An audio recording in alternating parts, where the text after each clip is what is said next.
Good afternoon / good morning. It's Steve Lookner from the Right Side Broadcasting Studios in Auburn, Alabama. This is the pre-show for the Sarah Sanders White House press briefing, which will be going live in about 39 minutes, 1:30 Eastern Time. It's 12:51 right now. And we will be covering it for you as we cover all of the White House press briefings. And then afterwards, we'll do a post-show where we'll talk about the press briefings. We're the only ones who do this, who do the pre-show and the post-show. You tell me who else does it. I don't know who does it besides us. And we do it for you. So thank you for joining us. And in the pre-show here, we're going to talk about some of the things that Sarah Sanders will be asked about. I'm sure it'll be very Comey heavy today, as it was yesterday. And while we're on the air, we'd love to get your thoughts about what Sarah Sanders is going to be asked about today. Your thoughts on the various big news stories going on. Obviously, the Comey thing and the search for a new FBI director. There have been a lot of different reports about who's on the short list for a new FBI director, and a lot of these reports are incompatible with each other. So, for example, some of them say Giuliani and Christie are on it, and some of them say Christie and Giuliani are not on it. So at this point, I just tweeted out, I'm not even listening to the reports anymore, because it's like they're literally inconsistent with each other. But who do you think might be on the short list? Who do you want to be the new FBI director? Let me know. There were also these hearings this morning in the Senate Senate Intelligence Committee, and acting FBI Director Andrew McCabe was testifying, along with Mike Pompeo, head of the CIA.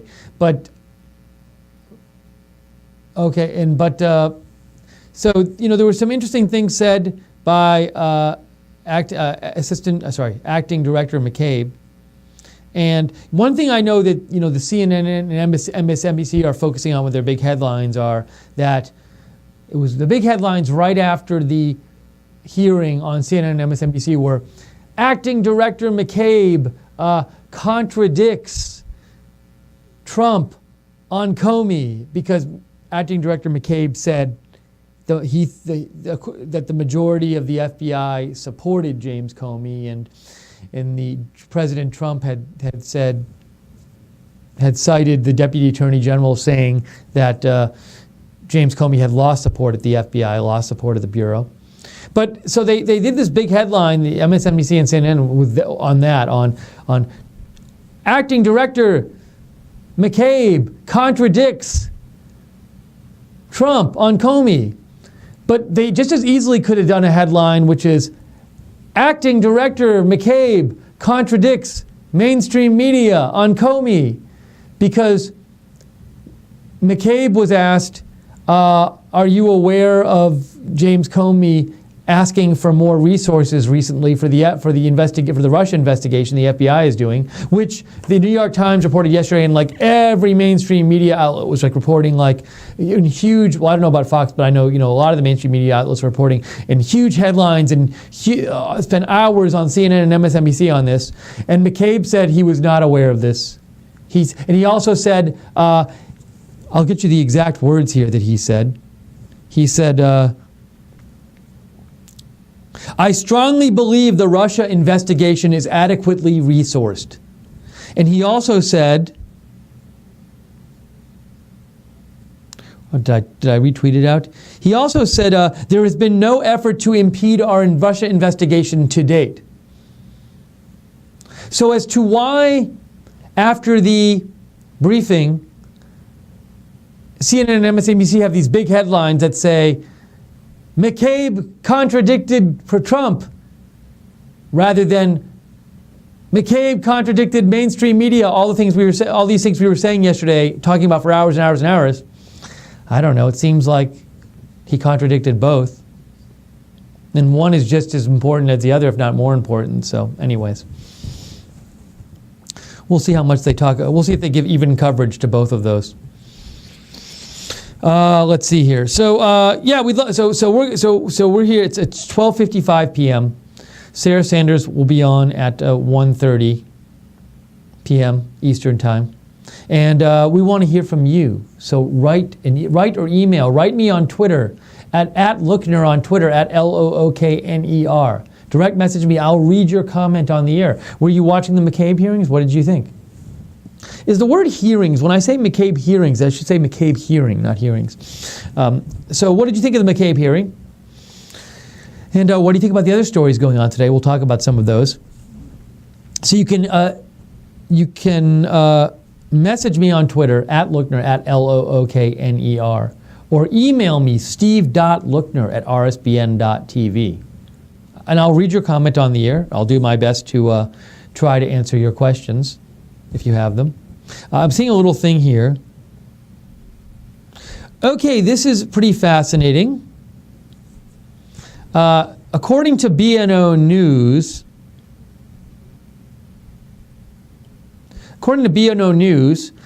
in an NBC interview, I think they might be talking about the Lester Holt interview, which is supposed to air tonight. But President Trump says he was going to fire former FBI Director James Comey regardless of Justice Department's recommendation. So that would seem to match some of what was said by Sarah Sanders yesterday, where she said he was thinking of firing him from the day he was elected. However, it doesn't really match what was said immediately after the firing, which was that he fired Comey, President Trump, because the Attorney General and Deputy Attorney General had recommended it. So we'll see. We'll have to watch the interview and see what he says tonight.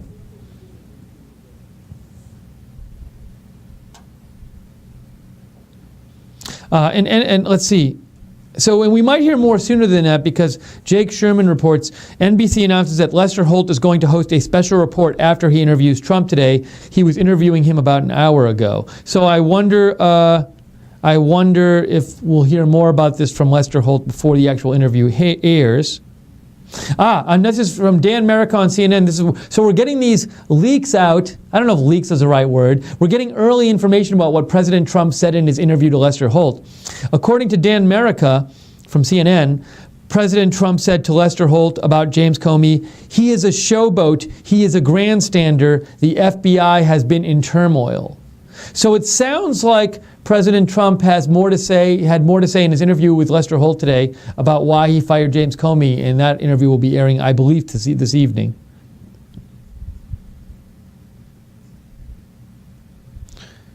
I'm just peeking here to see if there's any more information, recent information about what was said in this interview, because this all seems to be coming out now.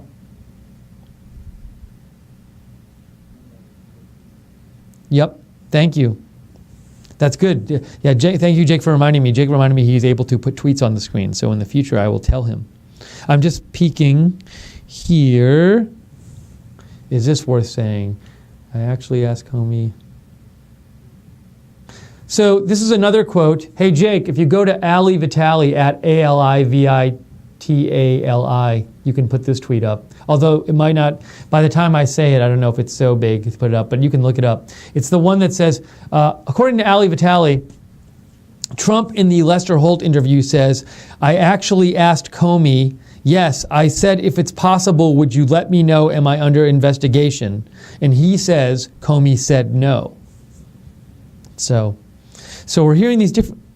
this was Ali Vitali, Jake, but it's okay if you can't get it, because I'm probably going to move on from it. So Jake and I are working out our system here. Jake has been nice enough to figure out the technology to put tweets on the screen. The problem is, if I'm not giving Jake, I don't necessarily know what tweets I'm going to talk about on camera before, because they just come out in real time, and so I'm not able to give Jake sometimes a head up enough about the tweet. So Jake, just forget about that one. Oh yeah, that one. Yeah, so if you want to put that up, that's fine.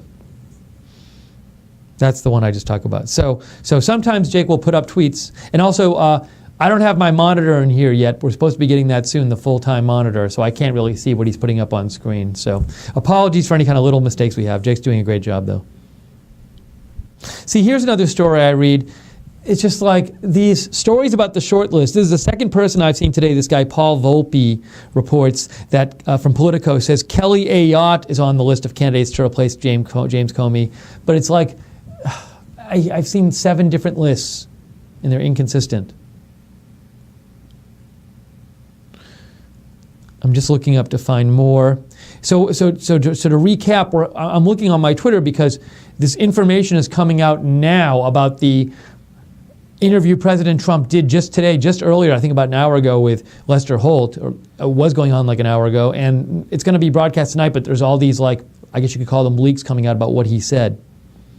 Matt Weiser from the Boston Globe report said President Trump in the interview said, "I know that I'm not under investigation. Me personally, I'm not under investigation." So would love to hear your comments about what's going on in the news, and also if you have any comments as I'm reading you these snippets from the Lester Holt interview that are being released now early before the interview's broadcast. If you have any thoughts on these, let me know. Write to me on Twitter at Lookner, at Lookner, or email me steve.lookner@rsbn.tv.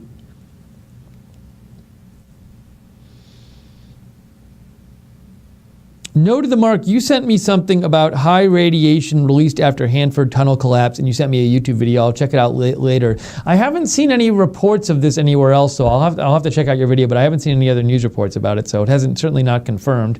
I'll check it out, look into it, see if I see anything. No to the mark also says McCabe is a crook. He said blank Trump and his wife took $700,000 from Clinton operative and Virginia Governor McAuliffe. So the story, that's part of that story where his wife, McCabe's wife, was running for a congressional seat, and then after the Hillary investigation was announced by the FBI, his wife took, I think it was like $675,000 in donations from Clinton supporters that were funneled like through Governor McAuliffe, who's a friend of the Clintons, or he organized the donations or something, or it was his super PAC. So that's what you're referring to. Thanks, No to the Mark, for writing in. Let me just check and see if there are any more details from this interview. Trump said in this interview, according to Dan America from CNN, Dan America says, Trump said Comey wanted to have dinner because he wanted to stay on.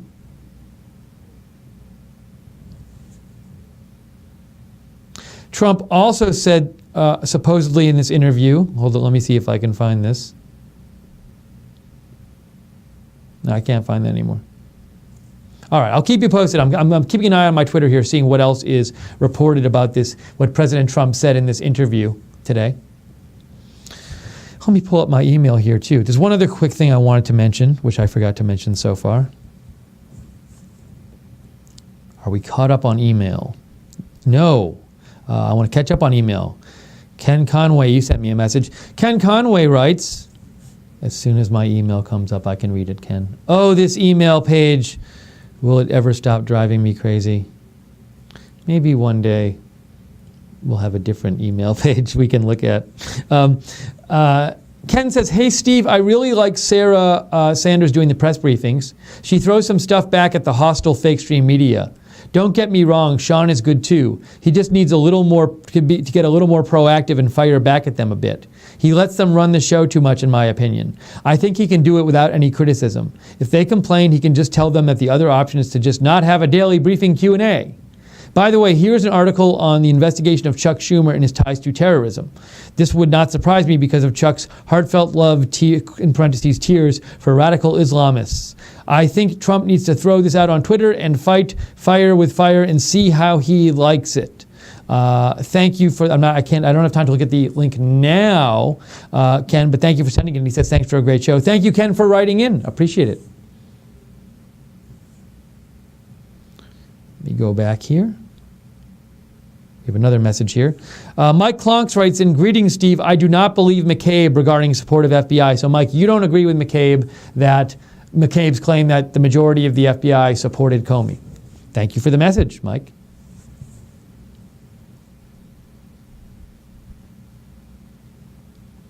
I'm looking to see if there was more information from this President Trump interview.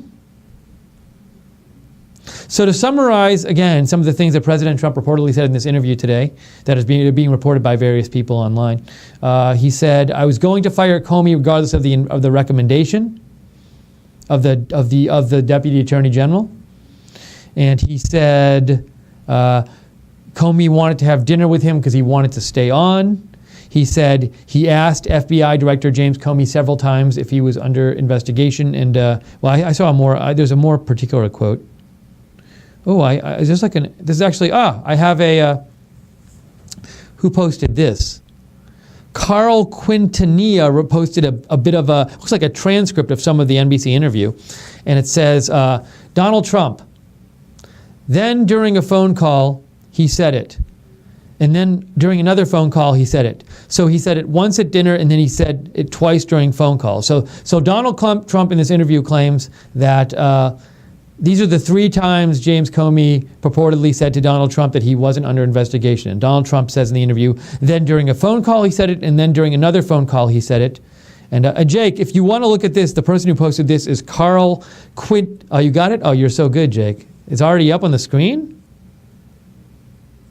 Wow. Thank you, Jake. So Donald Trump says this is supposedly a transcript from some of the interview today. Donald Trump, then during a phone call he said it, and during another phone call he said it. So he said it once during dinner, and then he said it twice during phone calls. Lester Holt, did you call him? Donald Trump, in one case I called him, and in one case he called me. Lester Holt, and did you ask, am I under investigation? Donald Trump, I actually called him, yes. I said, if it's possible, would you let me know, am I under investigation? He said, you are not under investigation. Lester Holt, but he's given sworn testimony that there is an ongoing investigation into the Trump campaign and possible collusion with the Russian government. You were the centerpiece of the Trump campaign, so was he being truthful when he said you weren't under investigation? Donald Trump, well, all I can tell you is, well, I know what? I know that I'm not under investigation. Me, personally. I'm not talking about campaigns. I'm not talking about anything else. So I will say this.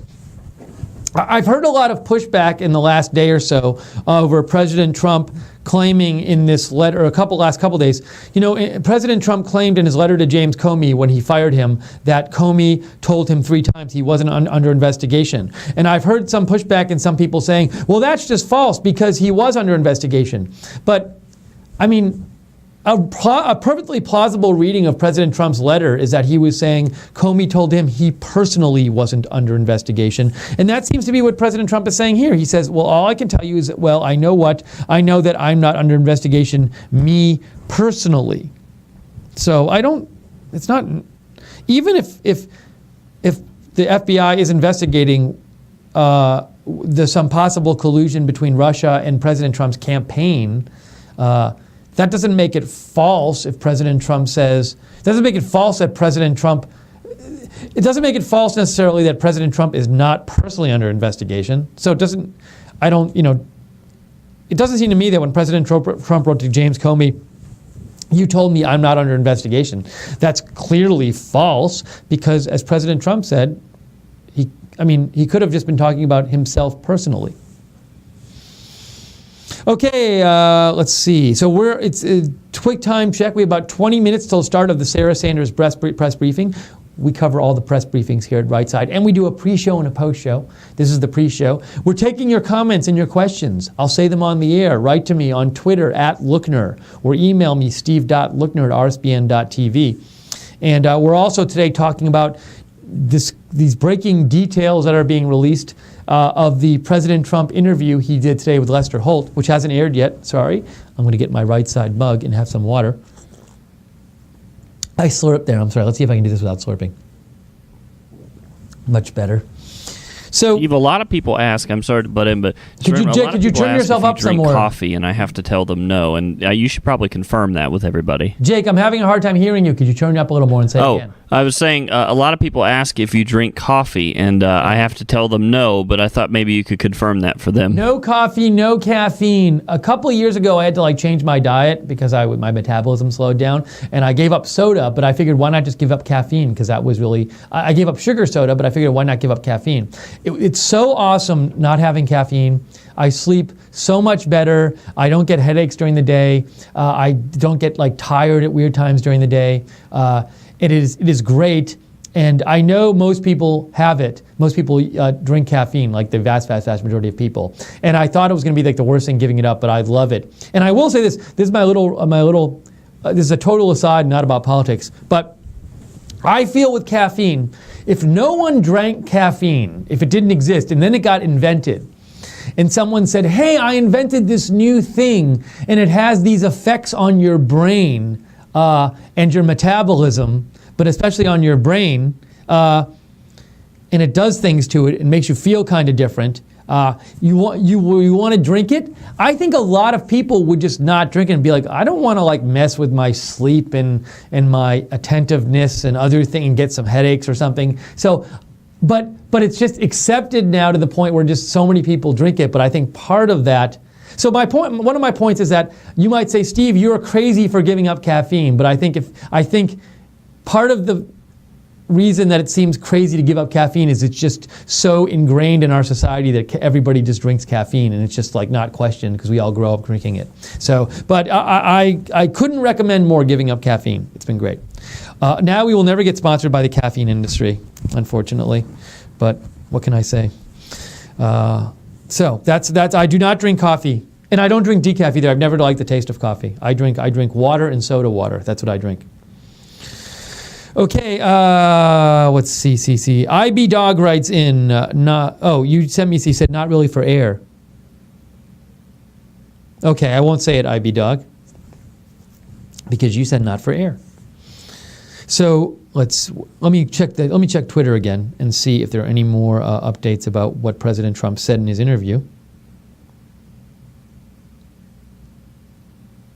Nope, it seems that details have stopped from the interview. We had a brief burst of details from President Trump's interview with Lester Holt. When is this airing? Let me see if I can find out. When is that airing?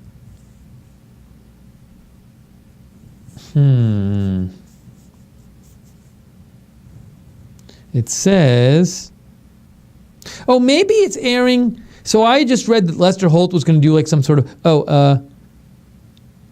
hold on. NBC might now release a clip as soon as the interview happens, so it's not certain now. I guess this interview was scheduled beforehand, before the Comey stuff happened, and then Comey got fired, and the interview still happened, and they were going to air it like tonight, but now that the Comey is such big news, they might air clips of it earlier. Steve, I have on President Trump's Twitter page, he has about a 2-minute video of clips of Democrats flip-flopping on Comey either being fired or on his decision being fired, and then people saying he should stay. I was wondering if you would be okay with me playing that.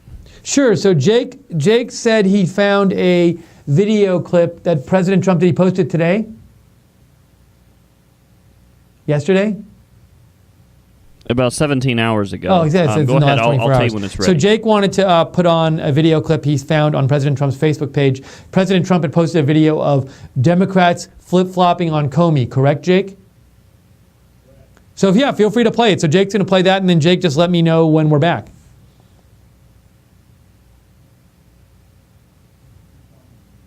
Okay. And also, Jake, when you're done, I found a little more of the transcript from the Trump interview that you can call up when you're done with that. And I'll read it for the viewers.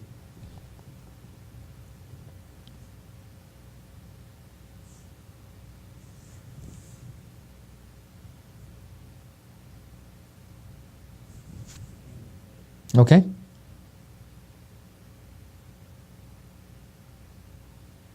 Comey acted in an outrageous way. I think he should take a hard look at what he has done.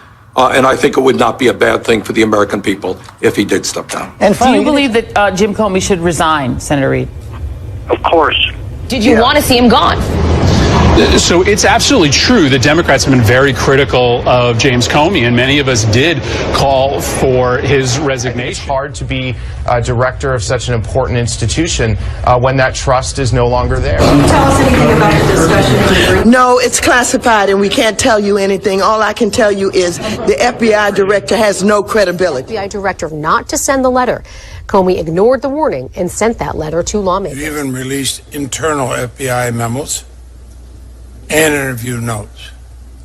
I may have missed this, but my 42 years here, I've never seen anything like that. Comey can render his country now is to resign.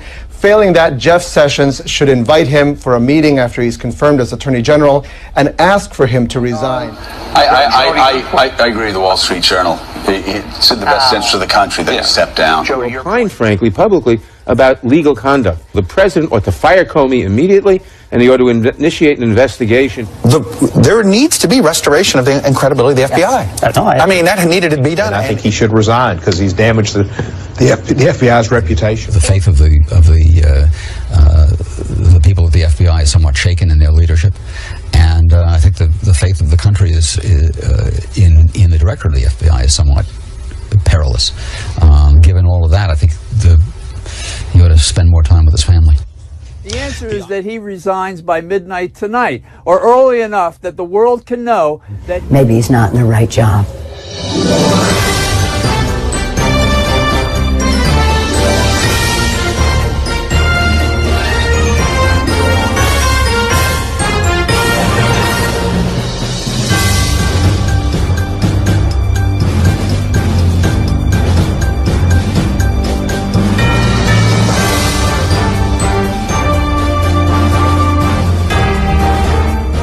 Back? Jake, are we back? Hey, so that was a video that Jake played. That was from, thank you, Jake. That was from the President Trump's Facebook page. And in the meantime, there were some more people, wrote in some more comments I want to get to. Andres Caceres writes in, Sarah Huckabee Sanders said Comey lost the support of FBI. Under oath, McCabe said otherwise. She said something false, aware of it or not. Well, all I know, Andres, is that one of them said something false. I don't personally know who said it false. It can't be both true that he lost the support of the FBI and that most of the FBI supported him, but I don't personally know which one is which. I leave that to you guys to decide who you think is correct.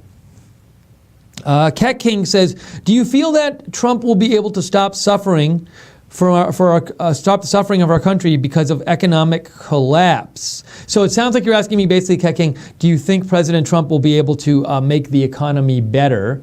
Well, I think there are certainly certain things he's hoping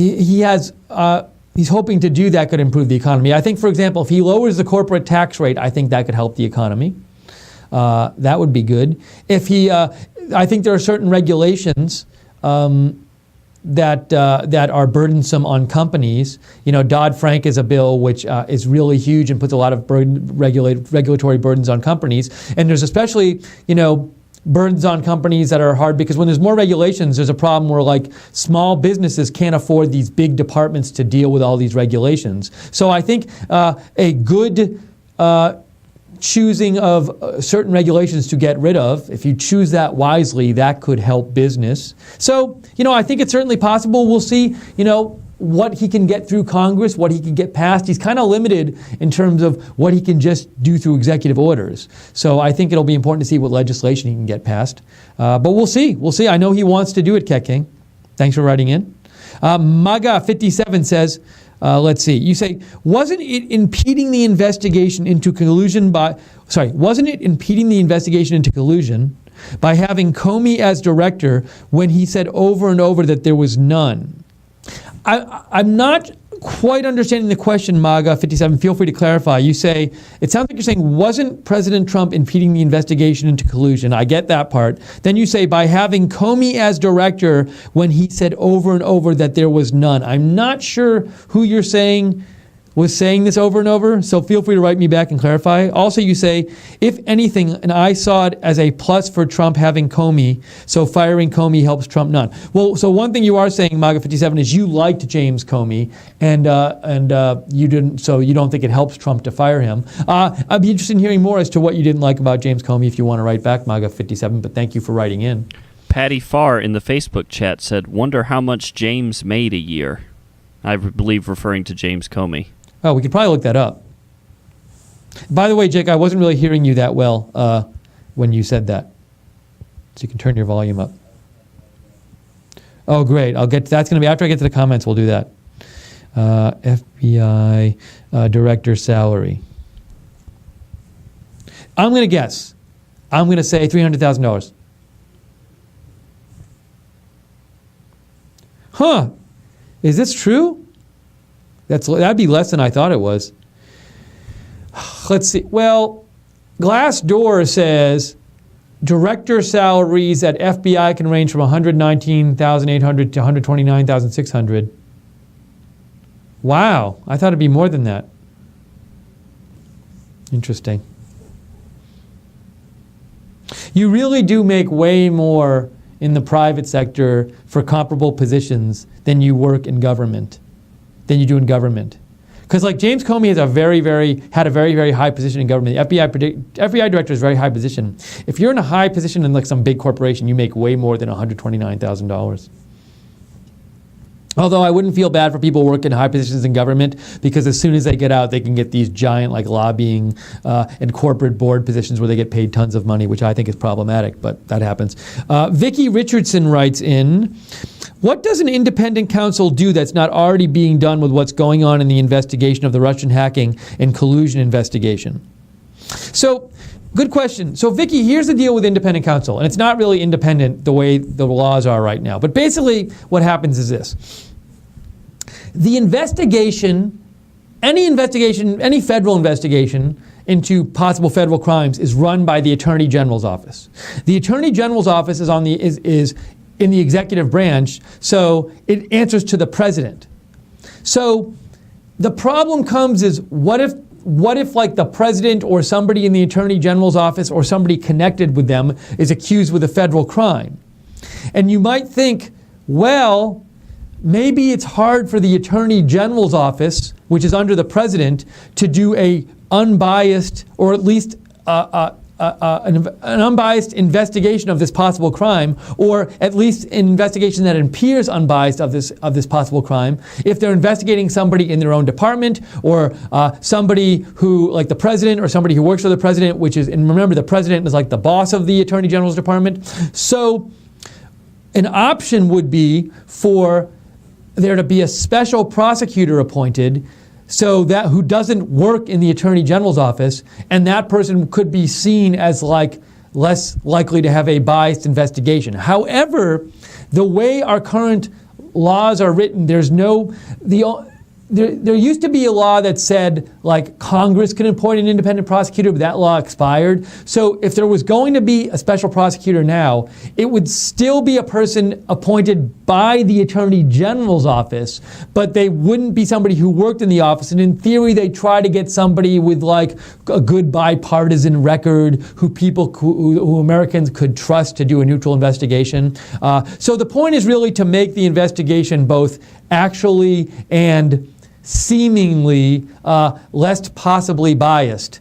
So that's the reason why you'd have a special prosecutor. But again, the special prosecutor at this point would need to be appointed by the Attorney General's office. And if you want to know more about this situation right now we have with special prosecutors, I actually retweeted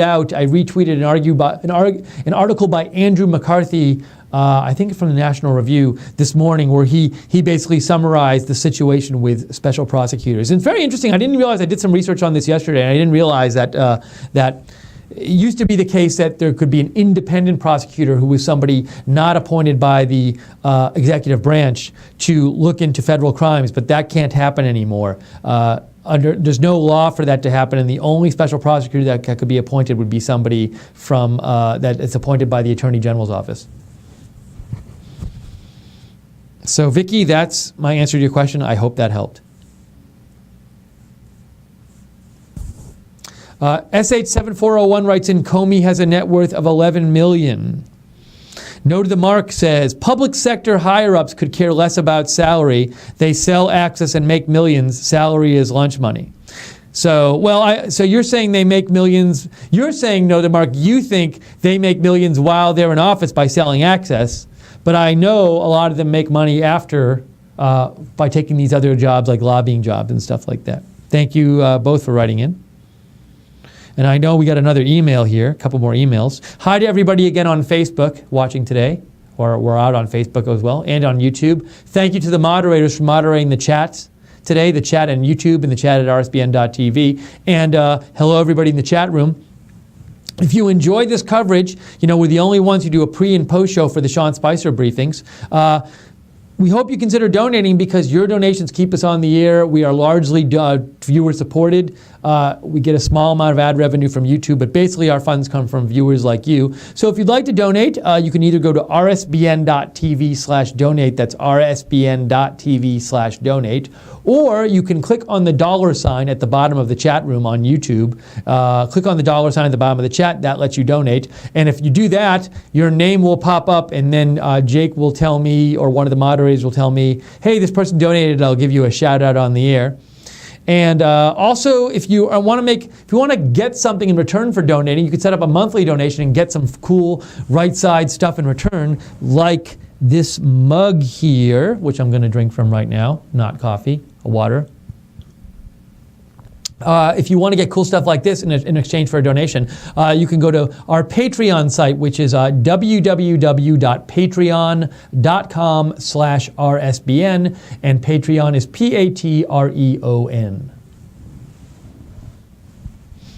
We have about 4 minutes till the scheduled start of the Sarah Sanders briefing. We'll see if it starts on time, but we will go with the pre-show right up until then. We'll do the post-show after. And if during the briefing you have comments about the briefing, write to me at @Lookner on Twitter or steve.lookner@rsbn.tv on email, and let me know your comments, and I'll read them after the briefing. Let me get to your emails. John Dubbs says, when you asked Jake to turn up your earpiece because you couldn't hear him, he started talking louder to you. That was funny. So John enjoyed our banter, Jake. We weren't trying to joke around. What? Now Jake's going to talk even louder. The Flynn Tony writes in, hey Steve, why are we hearing so little about the Flynn unmasking? Are they still investigating?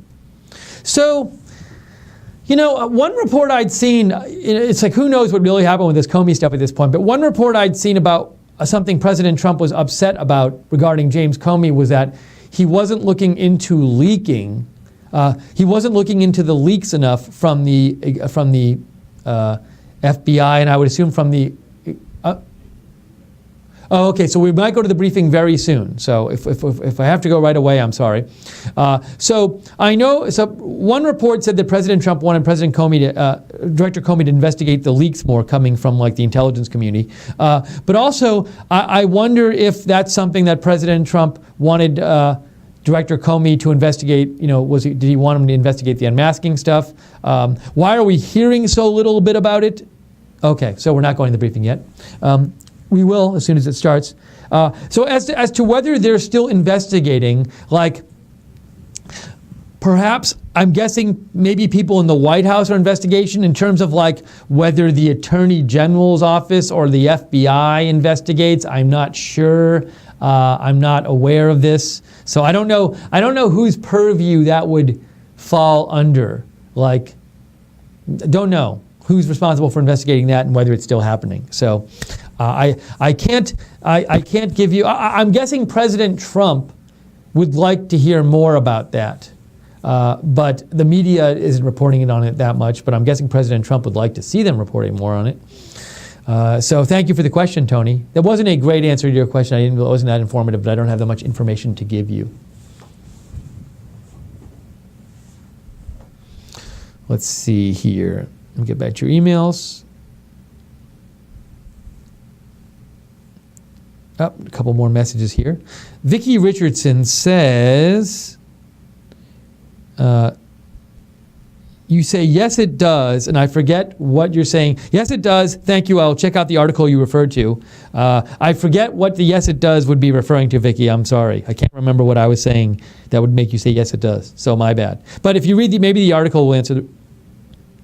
Oh, okay. And so thank you, Vicky, for writing. And David Jamerson just donated $10. Thank you so much, David. Really appreciate it. Donations like that are why we can be here bringing this coverage to you, and why we can cover breaking news, and why we can cover the Trump rallies. So thank you, David.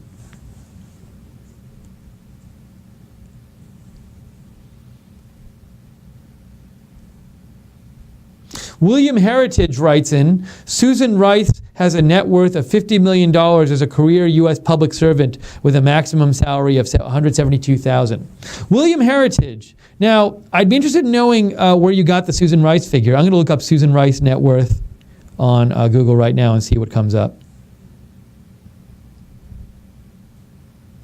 Let's see. Investment. I see a couple articles. I see one at the Black Sphere, one at. Now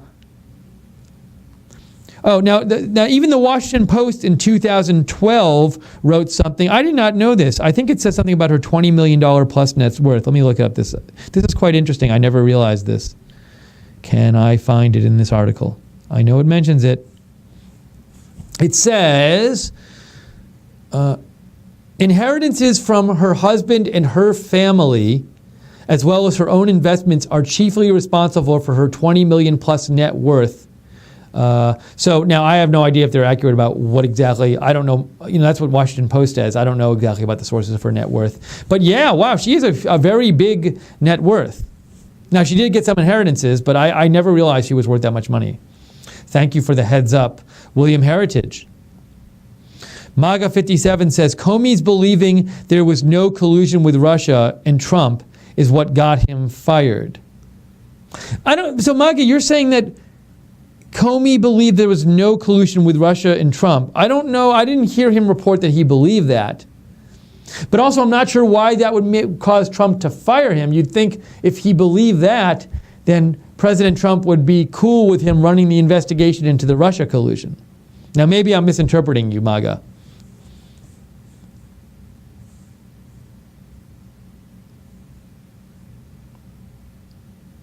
Let's see here. Okay, it's now 1:32 p.m. The briefing was supposed to start 2 minutes ago, but sometimes they start late. And so we'll bring it to you right as it starts. I just saw a tweet from Jack Posobiec. So Jack is a big conservative Twitter commentator, reporter, Twitter personality, and he has been in the briefings some days this week. And he said, overheard as I walked in, oh, look, fake news is here. Somebody said that in the briefing room about Jack Posobiec. Yeah, hold on one sec, Jake. Why don't we show that, but I got to call it up here, Jake. Yeah, so we found Brad Jaffe from NBC posted part of the President Trump interview with Lester Holt, a transcript of it. So I wanted to just read through some of that. So Jake, let me know when you have it posted there and we'll read through it. Okay, so this is between Lester Holt and Donald Trump. This was today. Lester Holt, he asked for the dinner. That's Comey it is. Donald Trump, a dinner was arranged. I think he asked for the dinner. And he wanted to stay on as FBI head. And I said, consider and we'll see what happens. And Trump also says, but we had a very nice dinner, and at the time he told me, you are not under investigation. Lester Holt, that was Donald Trump, which I knew anyway. Lester Holt, that was one meeting. What was it? What were the other two? Okay, we read through this other stuff before. That's part we read through before. So I won't read through that again. But just some of the comments from some of the transcript of the President Trump interview with Lester Holt. The video from that is supposed to be released later today.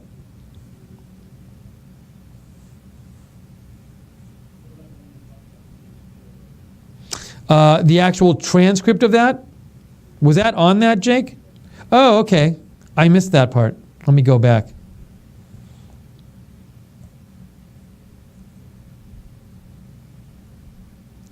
Where on there is the showboat thing? Jake?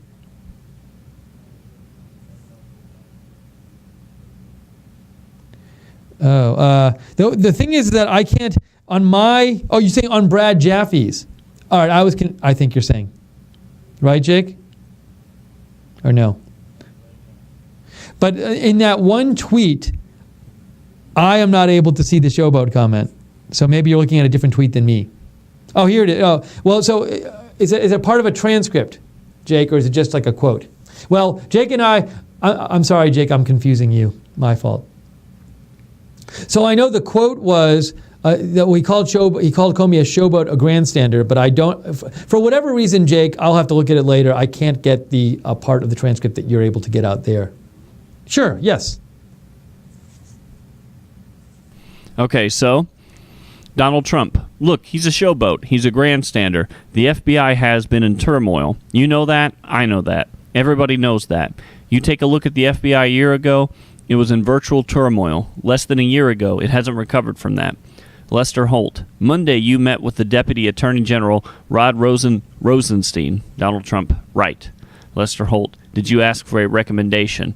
Donald Trump, what I did is I was going to fire. My decision, it was not. Lester Holt, you had made the decision before they came into the room.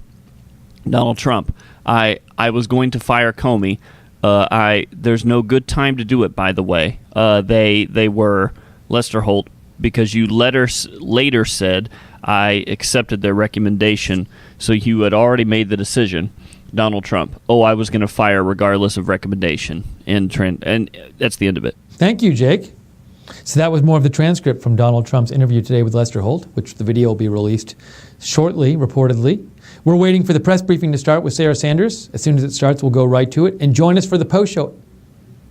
Oh, I'm sorry, they are showing clips of it now. Jake? Yes? So Jake, according to Jake, because I don't have TVs in the room with me, the networks are now showing clips of the interview.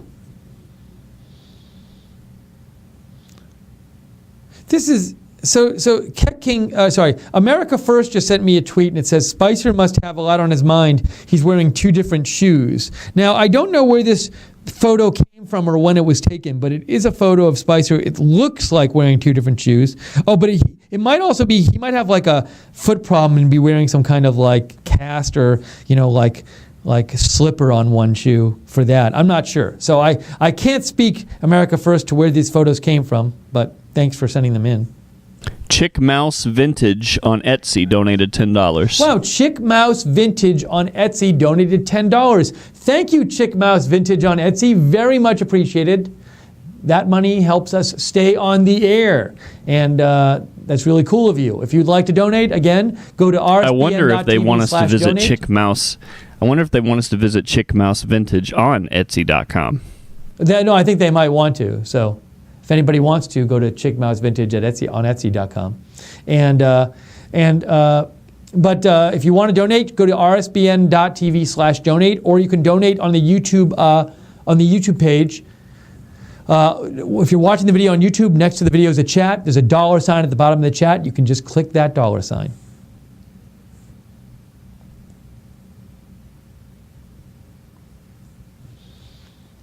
You can add Jack Posobiec to the number of people who are reporting that Sean Spicer might be on the way out as press secretary. And I'd seen reports about this last night. And let me say this. I wouldn't be surprised if this happened, given that Sarah Sanders has been on the air doing a number of press briefings lately. But, I don't think... I don't think if Sean Spicer... Let's just say President Trump changes press secretaries. I don't think that necessarily is an admission that Spicer was doing a bad job or that, President Trump messed up somehow. I mean, when the president's got to pick somebody to be the press secretary, and President Trump couldn't tell in advance how the briefings were going to go and what kind of questions he was going to be asked and what kind of news stories there were going to be, and maybe he thought Sean Spicer was the best person to have at the beginning, but now that his presidency is at a different stage, he thinks somebody else should be in there. Maybe he thought, well, Sean's good, but given how the press is acting, it's not Sean's fault, and maybe Sarah would be better for this or something. Maybe he did think Sean's doing a bad job, but my point is this, that if Sean Spicer is replaced, I wouldn't necessarily come to the conclusion that A, that's like a President Trump screw up to have hired him, or B, that Spicer necessarily did a bad job and President Trump thinks this. I think it's a perfectly normal thing for a president to change a press secretary or to think a new press secretary is warranted. Now, you might say, but he's only been press secretary for 4 months. Maybe somebody can make that argument that it shouldn't be so soon, but I just, I don't think that I'm sure if he fires or replaces, whatever word you want, fires, replaces, Spicer, that the mainstream media will be like, oh, this is such a giant screw up and everything's out of control with the Trump administration and blah, blah, blah, blah, blah. And I don't necessarily subscribe to that way of viewing things. It's Fine. He's been doing it for 4 months. For various reasons, you could want somebody else to do it. I don't see why a president should feel like the same person should have to be out there every day for all 4 years. And especially, so all I'm saying is I wouldn't jump to like too big conclusions if that happens. But we'll see what happens with it. Let's see here. Another possibility, let me say this. There's another possibility. Maybe Sean Spicer doesn't want to do it anymore. Maybe Sean Spicer walked in the White House a couple weeks ago and said like, hey, I want to do something else or blah, blah, whatever. 9 million different reasons. And he could have said, let's try to get somebody else in here, try somebody out, and if it works out, maybe I'll leave. Could be. I don't know. So we'll see. We'll keep an eye on it. Okay, it is 1:41 p.m. Eastern Time. And 1:41 Eastern Time. The briefing was supposed to start 11 minutes ago, but they sometimes start late. When it starts, we'll go right to it. Please join us for the post show right after the briefing. We will talk about the briefing. And if you have comments during the briefing about the briefing, you want me to read on the air after the briefing, write to me at Lookner on Twitter or steve.lookner@rsbn.tv on email. We got a message here from Trinidad Scorpion. Let's see. Hey, Jake, there was a question from Trinidad Scorpion just wondering, saying he hasn't seen RSBN Monitor in the chat as much lately and just wanted to know if she's going to be making more appearances in the chat. We will answer that afterwards, but for now it's time to go. Okay. All right, we got to go to the briefing now, and we will see you after the briefing. Enjoy the briefing.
Another light crowd today. Good afternoon. First off, before we get started, I'd like to bring up Homeland Security Advisor Tom Bossert to tell you about an executive order on cybersecurity that the president just signed. He'll take a few of your questions, and respectfully, I ask that you keep your questions for him on the topic of the executive order. And don't worry, I'll come back and answer all of the rest of your pressing questions as soon as he wraps up. So with that, I'll turn it over to Tom. Thanks. Thank you, Sarah. Thank you very much for your time. A couple of things positive to report today, and the first is that President Trump, about an hour ago, signed an executive order on cybersecurity. And that executive order, among other things, is going to keep his promise that he has made to the American people to keep America safe, including in cyberspace. I'd like to do a few things. I'll promise you that we distribute the executive order, but if I could, I'll preview the executive order for you, walk you through its three primary sections, some of its wave tops, and then take your questions. Among other things, at least as an observation from me, I think the trend is going in the wrong direction in cyberspace, and it's time to stop that trend and reverse it on behalf of the American people. We've seen increasing attacks from allies, adversaries, primarily nation states, but also non-nation state actors, and sitting by and doing nothing is no longer an option. So President Trump's action today is a very heartening one. There are three sections. They're in priority order in a sense. The first priority for the president and for now our federal government is protecting our federal networks. I think it's important to start by explaining that we operate those federal networks on behalf of the American people, and they often contain the American people's information and data. So not defending them is no longer an option. We've seen past hacks and past efforts that have succeeded, and we need to do everything we can to prevent that from happening in the future. So a few things on federal networks. We have practiced one thing and preached another. It's time for us now, and the president today has directed his departments and agencies to implement the NIST framework. It's a risk reduction framework. It is something that we have asked the private sector to implement and not forced upon ourselves. From this point forward, departments and agencies shall practice what we preach and implement that same NIST framework for risk management and risk reduction. Second, I think of note point in protecting our federal networks is that we spend a lot of time and inordinate money protecting antiquated and outdated systems. We saw that with the OPM hack and other things. From this point forward, the president has issued a preference from today forward in federal procurement on federal IT for shared services. We've got to move to the cloud and try to protect ourselves instead of fracturing our security posture. Third point I'd make is that the executive order directs all its departments and agency heads to continue its key roles, but it also centralizes risk so that we view our federal IT as one enterprise network. If we don't do so, we will not be able to adequately understand what risk exists and how to mitigate it. A number of thoughts on that. Among other things, that is going to be a very difficult task. So modernizing is imperative for our security, but modernizing is going to require a lot of hard, good governance. And responsible for that today is the President's American Technology Council. The President's American Technology Council is going to run that effort on behalf of the President here out of the White House. And we have great hope that there'll be efficiencies there, but also security. And I would probably note to you that other countries have taken 2 or 3 years to learn what we just came up with in 2 or 3 months, and that is that we can't promote innovation without first thinking through risk reduction. So doing that together is a message that we've learned, but doing it together is a message we'd like to encourage private sector folks to adopt. So point 2 in the executive order is our critical infrastructure cybersecurity effort. The President has directed the President's cabinet to begin the hard work of protecting our nation's most critical infrastructures, utilities, financial and healthcare systems, telecommunications networks. He's directed them to identify additional measures to defend and secure our critical infrastructure. And he's continued to promote the message that doing nothing is no longer an option. So the executive order not only requires his departments and agencies to help those critical infrastructure owners and operators and the most important ones, but to do it in a proactive sense. He messages a tilt towards action. We've seen bipartisan studies and observation from me over the last 8 years. Both parties, they've made powerful recommendations. They have not been adopted for various reasons. This executive order adopts the best and brightest of those recommendations, in my view. I'm going to stop with those three and take questions. Two questions for you real quickly. First, actually, if I could. Yes, please. Brian. Brian, go ahead. Pleasure. First, was the Russian hack in any way responsible or an impetus for this? Number two, I've talked to IT people who say putting stuff on the cloud actually can be problematic as far as security. So what additional security measures would you apply to the cloud to make sure that it's not as risky as some of the IT people tell us it would be? Yeah, a couple questions there. So let me say three things first. The third section of the executive order, maybe the one I skipped over here a moment ago, speaks to two halves. It speaks to not only the need to develop the norms in the interoperable open communication system that is the internet. The United States invented the internet, and it's time to maintain our values on it. But it also speaks to a deterrence policy, which has long been overdue. And so the Russians are not our only adversary on the internet, and the Russians are not the only people that operate in a negative way on the internet. The Russians, the Chinese, the Iranians, other nation states are motivated to use cyber capacity and cyber tools to attack our people and our governments and their data. And that's something that we can no longer abide.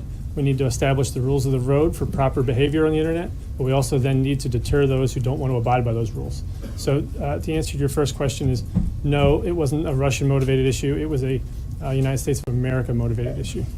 And the second question about the cloud and security on the cloud. IT people say if we don't move to shared services, we have 190 agencies that are all trying to develop their own defenses against advanced protection and collection efforts. I don't think that that's a wise approach. There's always going to be risk. And so your question is, are we still at risk? Yes. I'm not here to promote for you that the president has signed an executive order and created a cyber secure world and a Fortress USA. That's not the answer. But if we don't move to secure services and shared services, we're going to be behind the eight ball for a very long time. Thank you. You're welcome. Thanks so much. You said sitting around doing nothing. Is it your contention that the Obama administration, that was its approach to cybersecurity, sitting around and doing nothing? Question one. Number two, you talked about one enterprise network. Does that mean every system throughout the federal government, under this executive order, the ambition is to make them all the same or protected in the same way? No. So I'll answer them in reverse order if I can.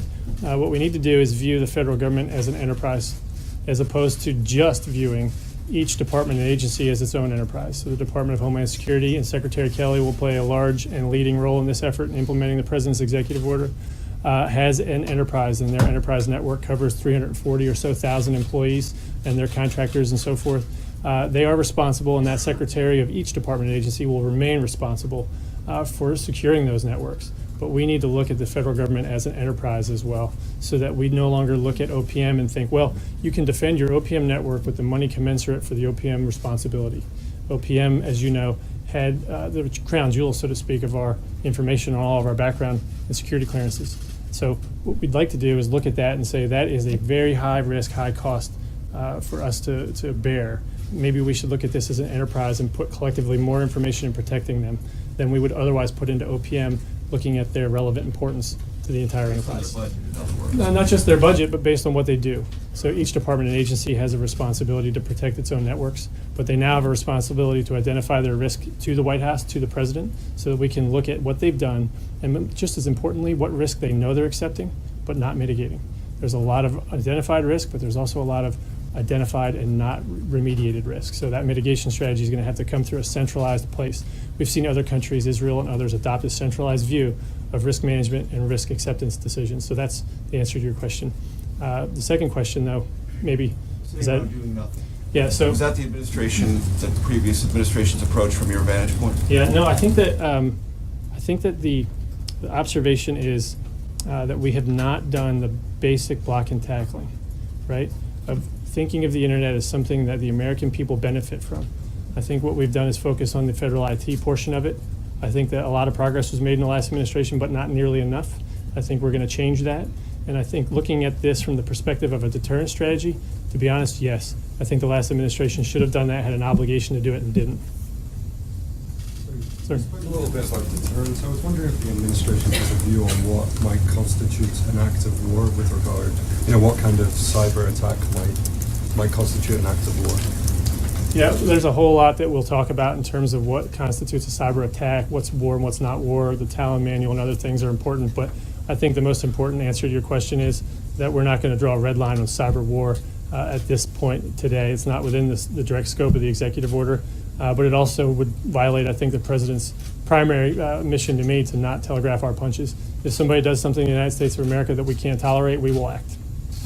Sir? You said that the point goal of this is to secure the internet. You talk about the internet as something that Americans use and enjoy.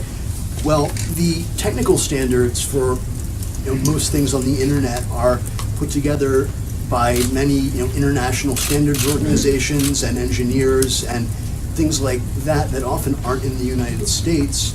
Has there been any talk of outreach to these sorts of bodies to try and build in security into the next generation of protocols? Yeah, absolutely. So the message here is not just protecting the people of America.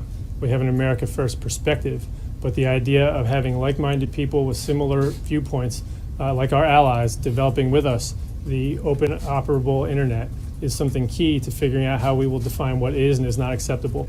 We can't cut off the internet at our borders and then expect it to operate in a viable way. And if there are good ideas coming out of Germany, and we'll take them. If there are good ideas coming out of Peoria, we'll take them as well.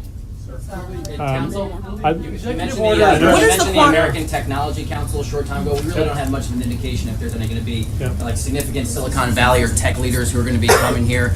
We know that there have been reports the president's had a few phone calls with someone like Mark Zuckerberg. Can you enlighten us a bit? Who can we expect to see here coming to the White House next month? Can we expect to see someone like Mark Zuckerberg working closely with the administration when it comes to that council? Yeah, so let me go backwards a little bit. Instead of telling you who the president did and didn't talk to, I'll probably get that wrong anyway. I'll tell you that there's a lot to be learned from private industry. And among other things, that stuff needs to come into the White House in the appropriate way. And so we talk on a regular basis to leaders, some that are technical leaders, some that are business leaders. My point of calling out the American Technology Council was to point out that they're going to have a leadership role in modernizing our federal IT. And that has a lot of reasons, right? There's efficiencies and cost savings that are beyond just security. So this executive order speaks to the security component of it. And I would direct you then to the American Technology Council and their efforts as you look through and think about those other efficiencies. But, as an example, we've heard numbers that suggest the federal government spends upwards of $40,000 per employee on their IT service costs. And that is so out of line with private industry that Secretary Ross and others would probably have a very easy time buying and making a lot of money off of a company that so poorly invested their dollars. And so I think you'll see that innovation come from that group of leaders and thoughtful people.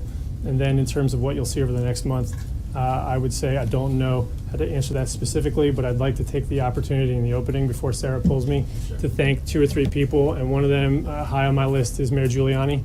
I'd like to thank him for the advice he's given to me and to the president and to others as we formulate this thinking. I'd like to thank Representative McCall. I'd like to thank a few other members of Congress, Representative Ratcliffe and Hurd, Representative Nunez, Senator Collins, Senator McCain in particular, Senator Byrd and White House. Burr and White House. There's a number of people that have provided thought leadership, have taken action, have passed legislation, all those things that we've liked, and that has improved our cybersecurity over the last 8 years. So I don't want to be critical of things that have happened over the last 8 years, but I do want to look forward to improvement. As you look forward, sir, could you tell a former Obama administration official who dealt with other countries and other entities in other countries, he said that there were tens of thousands of attempts to hack into government systems daily. Can you quantify, can you confirm or deny that? No. The answer for no is that we see that happen and we then start getting into a numbers game. And what I think would be a better argument right now, not to cut off that question, it's a reasonable one, but the better answer here is for us to figure out how we can provide a better collective defense of our federal IT and those networks and data that we operate. If we do it based on an individual attack basis, we're probably looking at it in the wrong way. So was this person correct when they said from entities from around the world? I would say it this way without numbers. The trend line is going in the wrong direction. We see additional attacks, additional numbers, additional volume, and occasionally additional successes that trouble us. And that's the best way I can quantify that for you today. Yeah, you're welcome. Thank you, Mark. You want to pull me off? Can you just say why the cybersecurity order was delayed? This was going to come out one day early in the administration, and there had been a lot of talk about concern from Silicon Valley and tech leaders with the direction that it was going in. So do you have some sense of the kind of support that this order has, support or not, from the tech world? I want to answer you and even reject part of your question if I can, right? And I think that'll be clarifying. So first, I'll reject one part of your question. So we did see some concerns, but I don't think that they remain, and I'll look forward to their response after they read the president's executive order today. One of those concerns, for example, arose when they read the voluntary call in the president's executive order, which I applaud today, that we reduced greatly the number of botnet attacks in the United States, this distributed denial of service attacks. That's going to require voluntary cooperation among all the different owners and operators of different privately held companies, from service providers to manufacturers of goods. And those things are going to have to happen voluntarily. What the president calls for is for the government to provide the basis for that coordination. Without defining who's in and who's out, it's a voluntary operation. But we know that they have the technical capacity, if they have the will, to come together on behalf of the American people and reduce those botnets dramatically. And the president's calling for them to do that. He's asking for his Secretary of Homeland Security and his Secretary of Commerce to facilitate that. And what we thought we saw was reflections of a concern that there would be a compulsion. And I think that that's something that I can put to rest today. And that's why I poked on your question a little bit. But then if I could, the broader question of delay, I don't really much take that either. I think sometimes we've been criticized for doing things too quickly. And now maybe we're being criticized for doing things too slowly. So maybe I'm right in the middle of the sweet spot, I would argue. But I think the president has hit this timing perfectly, and I'll tell you 3 reasons why. One of the block and tackle things that he directed us to do before the executive order was to get the money right. He's picked a cabinet full of people that know that business operations and business functions have to follow first, so that you can then provide policy that they can implement, right? So policy sets direction and vision, but if you don't have the right money and back office infrastructure and so forth to implement those things, well, then you have to either change your vision or change your amount of money. And so just off the top of my head, I thought you might ask that question. The first I already preemptively answered, and that is that we kind of learned a lesson here that we don't want to innovate with policy on the innovation side and secure with policy on the security side without doing that in tandem. And you saw the president signed on Friday last the Technology Council, and he signed today the cybersecurity order, and that was done intentionally. And then lastly, in between now and then, the president's FY18 budget allocated $819 million to DHS's cybersecurity budget alone. It dedicated an increase of $1.5 billion across all departments involved in protecting cyberspace. So from my perspective, both his first budget request and his future ones have right-sized and aligned that amount of money to keeping America safe. And that might answer all 3 components of your question. And with that, I know Sarah wants to pull me away. So thank you so much for your time. Appreciate it. Please address concerns Americans might have about political motivations that these cybersecurity companies, like, for instance, you mentioned Facebook, they're very political, or CrowdStrike. I'm sure he'll be happy to come back to questions later. Thank you so much, Tom. And actually, he was wrong on one thing. I would gladly have let him stay up here and talk cybersecurity with you all day. A few announcements, and then, as promised, I will get to, I'm sure, all of your many pressing questions. I'd like to announce that the president also just signed another executive order establishing the bipartisan Presidential Advisory Commission on Election Integrity. This will be chaired by Vice President Mike Pence. The president is committed to the thorough review of registration and voting issues in federal elections, and that's exactly what this commission is tasked with doing. The bipartisan commission will be made up of around a dozen members, including current and former secretaries of state, with Kansas Secretary of State Chris Kobach serving as vice chair. It will also include individuals with knowledge and experience in elections, election management, election fraud detection, and voter integrity efforts. 5 additional members that have been announced as of today: Connie Lawson, the Secretary of State of Indiana; Bill Gardner, Secretary of State of New Hampshire; Matthew Dunlap, the Secretary of State of Maine; Ken Blackwell, former Secretary of State of Ohio; and Christy McCormick, a Commissioner on Election Assistance Commission. The Commission will review policies and practices that enhance or undermine the American people's confidence in the integrity of federal elections and provide the President with a report that identifies system vulnerabilities that lead to improper registrations and voting. We expect the report will be complete by 2018. The experts and officials on this commission will follow the facts where they lead. Meetings and hearings will be open to the public for comments and input, and we will share those updates as we have them. In cabinet news, Secretary Perdue is in Cincinnati, Ohio today to announce the Agriculture Department's plan for reorganizing to provide better service to the American people, as the President directed in his March 13th executive order.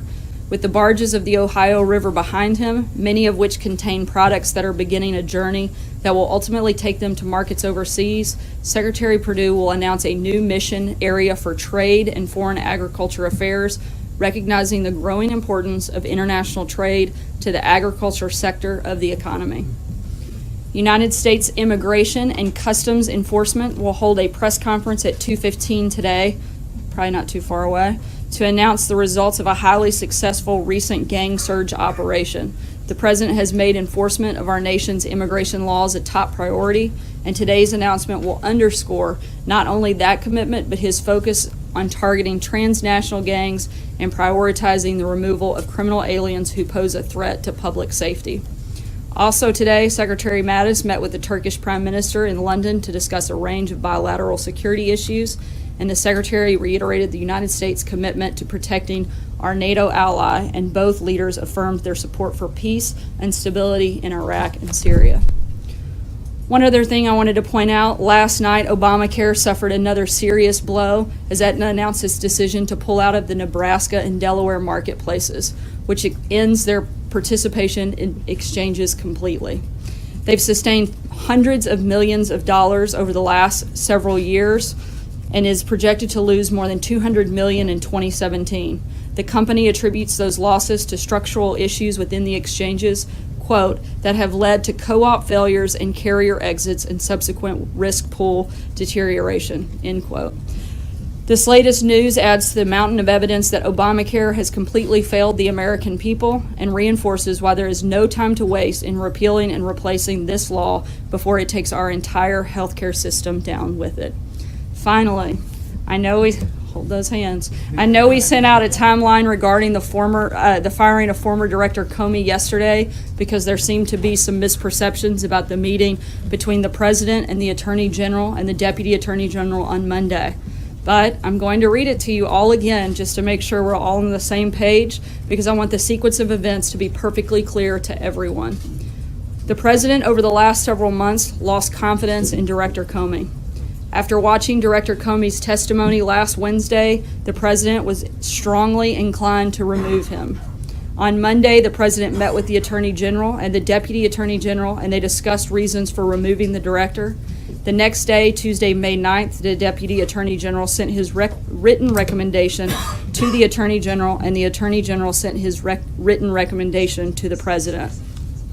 Hopefully that clears up some of those things. And with that, I will take your questions. Steve Holler. Sarah, why did the Lester Holt interview the President just had made a number of remarks? Why did the President think that James Comey was a showboat and a grandstander? I think probably based on the numerous appearances that he made, and I think that it's probably pretty evident in his behavior over the last year or so with the back and forth, and I think that it speaks pretty clearly. Those words don't leave a lot of room for interpretation, so I think it's pretty clear what he meant. When were these three conversations that the President had with James Comey about whether he was under investigation or not? He said one was at dinner, 2 phone calls. Was that since January 20th or when? That's my understanding, but I don't have exact dates on when those phone calls took place. Jonathan? Sarah, two parts of the Comey question regarding the interview the President just gave. First of all, isn't it inappropriate for the President of the United States to ask the FBI Director directly if he is under investigation? No, I don't believe it is. One of these conversations, the President said, happened at a dinner where the FBI Director, according to the President, was asking to stay on as FBI Director. Don't you see how that's a conflict of interest? The FBI Director is saying he wants to keep his job, and the President is asking whether or not he is under investigation? I don't see that as a conflict of interest, and neither do the many legal scholars and others that have been commenting on it for the last hour. So no, I don't see that as an issue. Sarah, the other thing I want to ask you about is, I asked you directly yesterday. 3, I think, yeah. This is a different subject related to Comey. I asked you directly yesterday if the President had already decided to fire James Comey when he met with the Deputy Attorney General and Attorney General. And you said no. Also, the Vice President of the United States said directly that the President acted to take the recommendation of the Deputy Attorney General to remove the FBI Director. Sean Spicer said directly it was all him, meaning the Deputy Attorney General. Now we learn from the president directly that he had already decided to fire James Comey. So why were so many people giving answers that just weren't correct? Were you guys in the dark? Was the vice president misled again, as happened? I know you'd love to report that we were misled, and we want to create. Hold on, Jonathan. I let you finish and read off every single one of those statements. So, unless you want to trade places, I think it's my turn now. I think it's pretty simple. I hadn't had a chance to have the conversation directly with the president to say. I'd had several conversations with him, but I didn't ask that question directly. Had you already made that decision? I went off of the information that I had when I answered your question. I've since had the conversation with him right before I walked on today, and he laid it out very clearly. He had already made that decision. He'd been thinking about it for months, which I did say yesterday and have said many times since. And Wednesday, I think, was the final straw that pushed him, and the recommendation that he got from the Deputy Attorney General just further solidified his decision. And again, I think reaffirmed that he made the right one. But was the vice president in the dark too? This is important. Was the vice president in the dark too? Nobody was in the dark, Jonathan. You want to create this false narrative. If we want to talk about contradicting statements and people that were maybe in the dark, how about the Democrats? Let's read a few of them. You want to talk about them? Here's what Democrats said not long ago about Comey. Harry Reid said Comey should resign and be investigated by the Senate. Senator Chuck Schumer said, I don't have confidence in him any longer. Senator Bernie Sanders said it would not be a bad thing for the American people if Comey resigned. Nancy Pelosi said Comey was not in the right job. Former DNC chair Debbie Wasserman Schultz said that she thought Comey was no longer able to serve in a neutral and credible way.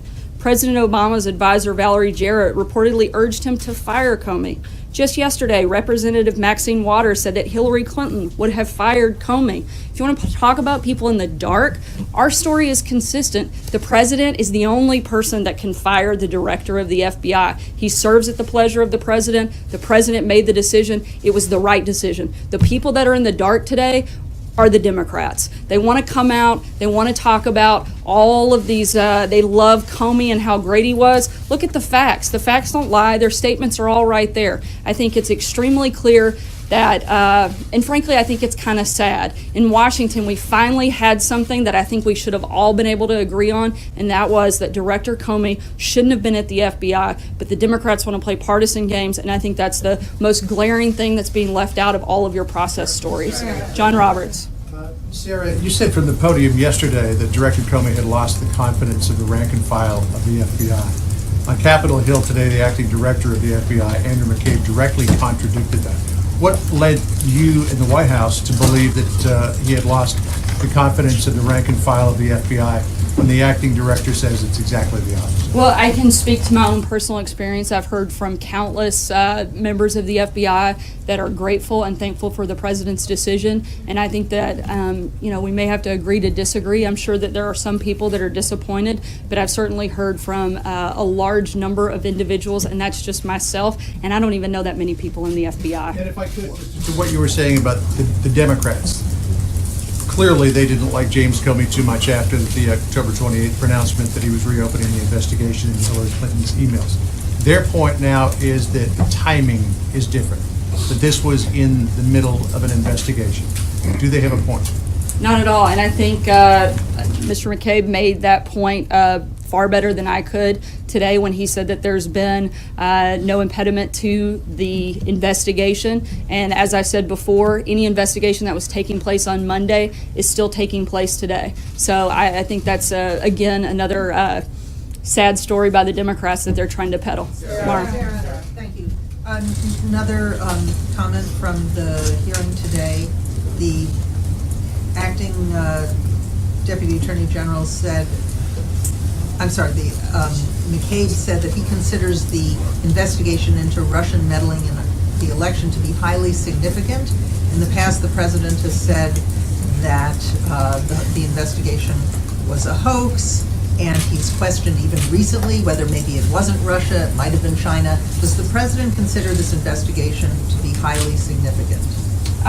Look, I think he would love nothing more for this investigation to continue to its completion.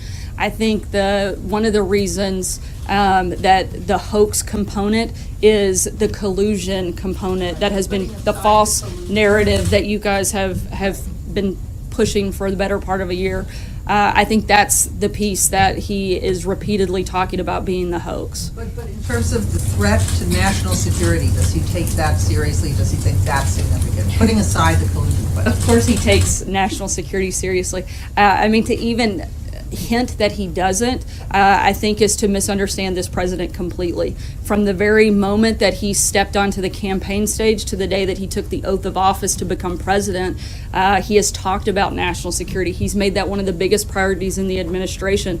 You just saw Tom Bossert here talking about cybersecurity on all fronts, whether it's securing the border, whether it's protecting people abroad here.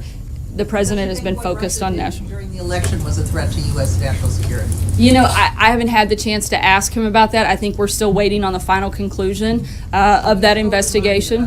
He doesn't know. Look, I think any time we have somebody interfering with our election, that would be considered a problem, and I think the president would certainly recognize that. Matthew? Two questions. First, as has been mentioned, Vice President Pence yesterday said the firing was based on the recommendation of the Attorney General and Deputy Attorney General. We know now that that's not true. Was the Vice President misled again, or did he mislead the American people? I believe I've answered that question. Thank you. If you have, I don't think I caught it, because the Vice President said yesterday that the President chose to accept and support the decision of the Deputy Attorney General and Attorney General. He certainly accepted the Deputy Attorney. Yeah, but that doesn't mean that he wouldn't still accept his recommendation. I mean, they're on the same page. Like, why are we arguing about the semantics of whether or not he accepted it? They agreed. I mean, I'm not sure how he didn't accept the Deputy Attorney General's recommendation when they agreed with one another. So if I may just switch topics slightly. If the president knew he was going to do this, why ask for those memos to begin with? Why not just fire Comey? Why have these memos put out and then explain that he did it because of the memos, but then say that he was going to do it either way? I'm confused as to why we even got those memos. Look, I think he wanted to get the feedback from the Deputy Attorney General, who the director of the FBI reports to. Again, it further solidified the decision that he had made. The only person that can fire Comey was the president. He made that decision. It was clearly the right one, as evidenced by all of the comments, both by House and Senate Democrats, Republicans, and many people within the FBI. I think instead of getting so lost in the process, did this happen at 12:01 or 12:02? Did he fire him because he wore a red tie or a blue tie? He fired him because he was not fit to do the job. It's that simple. This shouldn't be a complicated process. The president knew that Director Comey was not up to the task. He decided that he wasn't the right person in the job. He wanted somebody that could bring credibility back to the FBI. That had been lost over the last several months. The president made that decision. He made it. He moved forward. It was the right one. I don't think that, the back and forth makes that much difference. Sarah, did you call me? Yes, I'm sorry. Okay, thank you. Sarah, going back to what you said about Democrats, there are some Democrats that say that Comey should have been fired, but they're questioning the timing. Why now? Even though the Deputy Attorney General did do that, they're questioning why now. He could have waited. I think that I've answered this. I hate to, again, just keep repeating myself, but we're kind of getting lost on the same questions here. He had decided that he wasn't fit. There's never going to be a good time to fire someone, whether it's on a Tuesday or a Friday. Day one when he comes in. He decided he wanted to give Director Comey a chance. He did, and he felt like he wasn't up to the task. And then last question. Monday, Sean Spicer, when he was at the podium, he said after the testimony with Clapper and Yates, he said, he talked about there was no collusion from what Clapper said, but he also said that there needs to be a timeline when the Russia investigation ends. And then yesterday, you said it should continue. Which one is it? Should it continue or should it end? Because Spicer said the president wanted it to end Monday, and now yesterday you said it should continue. I mean, I'm just trying to find out which one it is. I've said that we want it to come to its completion. We want it to continue until it is finished, which we would like to happen soon, so that we can focus on the things that we think most Americans, frankly, care a whole lot more about. I think the people in this room are obsessed with this story a lot more than the people that we talk to and we hear from every day. We'd like to be focused on the problems that they have. That's the point, is we'd love for this to be completed, but we also want it to be completed with integrity. And I think that was one of the other reasons, frankly, that I think that the decision the president made was the right one, because I think it adds credibility and integrity back to the FBI, where a lot of people, frankly, were questioning it. Sarah. Go ahead, Steve. We now know the president fired the FBI director with more than 6 years left on his tenure term because he was a showboat, a grandstander. How important is it that the next FBI director not be a showboat or a grandstander? And how important is it that this person show loyalty to the president? I think that the main factor that they're looking for is that they're loyal to the justice system, they're loyal to the American people. This president is looking for somebody who can come in that is independent and has the support, I think, across the board, whether it's Republicans, Democrats, members of the FBI, and certainly the American people. Again, it wasn't just one thing that caused the president to make this decision. A large part of why he made this decision was because he didn't feel like Director Comey was up to the job. He had watched, it was just an erosion of confidence that he had in his ability to carry out the tasks that needed to be done. He's looking for somebody who can do that. Jordan? Thank you, Sarah. Two questions. First, I want to follow up on what John asked about the rank and file of the FBI. Don't you think the acting director of the FBI has a better handle on the rank and file than you do? Look, I'm not going to get in a back and forth on who has a better handle.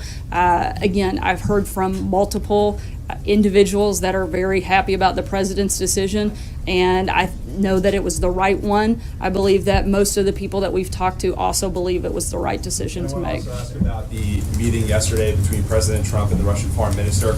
Can you walk us through how a photographer from either a Russian state news outlet or the Russian government got into that meeting and got those photographs out?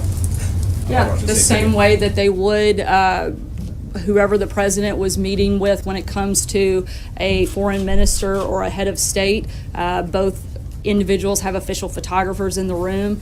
We had an official photographer in the room, as did they. Usually, media, independent media in the U.S. is typically invited into those meetings. Why didn't that happen in this case? It varies, actually, not always, particularly sometimes the protocol when it is not the head of state and prior to the president meeting with the head of state, that wouldn't always take place. So again, proper protocol was followed in this procedure. Sarah. Has the president been questioned by the FBI with regard to their investigation into Russian interference in the election?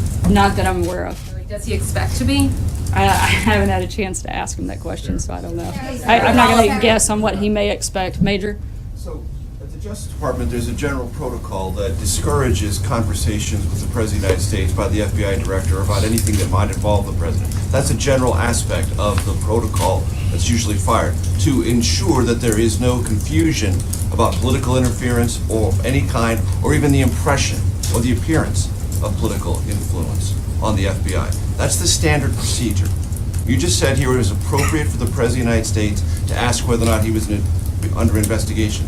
Why is it appropriate if that's not consistent with the guidelines at the Justice Department to avoid that very encounter? We've talked to several legal scholars have weighed in on this and said that there was nothing wrong with the president asking that question. The Justice Department should change its protocol. I haven't seen their protocol. I'm only speaking to the information that I have at this point. No, it's not what I think. I mean, look at the people that followed up the interview. There were multiple attorneys that came on after and specifically stated that it was not inappropriate and it wasn't wrong for the president to do so. So, again, I can only base it off. I'm not an attorney. I don't even play one on TV. But what I can tell you is what I've heard from legal minds and people that actually are attorneys, and that's their opinion. So I have to trust the justice system on that fact, too. Would you say, based on the experience that you and Sean and this communications office had Tuesday and Wednesday, that you were given all of the best information to relay to the American public through us, and your job is to relay that information to the American public,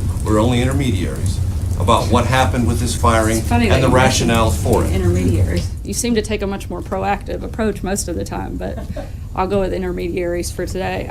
Look, I think we were absolutely given the information that we could have at that time. It was a quick-moving process. We took the information we had as best we have it and got it out to the American people as quickly as we could. And would you say that that information was accurate then or is more accurate now?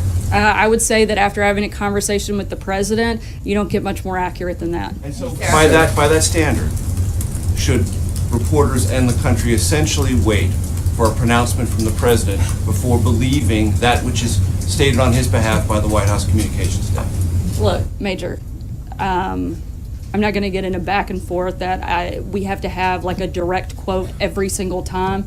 In this process, I gave you the best information I had at the moment. I still don't think that it contradicts the president's decision. You guys want to get lost in the process.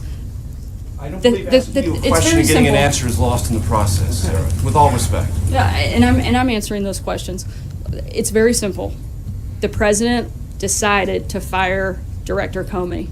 Nobody else gets to make that decision, and he made it. He stands by it, as do the rest of us. Thanks. Mike? Yeah, 2 questions. Following up on this, back in, I think, October of last year, the former president was highly criticized by members of the FBI and other ethical folks outside of the FBI for making some comments on television that were sort of suggested that he had an opinion about how the Hillary Clinton email case should go. And the charge was that he was interfering, that he was putting his thumb on the scale of an ongoing active investigation. There's a lot of criticism from Republicans of the president about that. Talk to me about how what this president did in his series of conversations with the FBI director doesn't go far beyond what former President Obama did. And to Major's point, how can you argue, regardless of maybe some pundits on TV who might be saying otherwise, how can you argue that that doesn't have an appearance of trying to influence an investigation that's actively going on? Look, I think the president's encouraged this investigation to take place and complete so that we can move forward. We've been as compliant as possible throughout the entire process. We will continue to do so. Nobody wants this investigation to go forward and complete and end with integrity more than the president. But people clearly know which way he wants it to come out, right? He's on the right side. I think that he wants it to come out.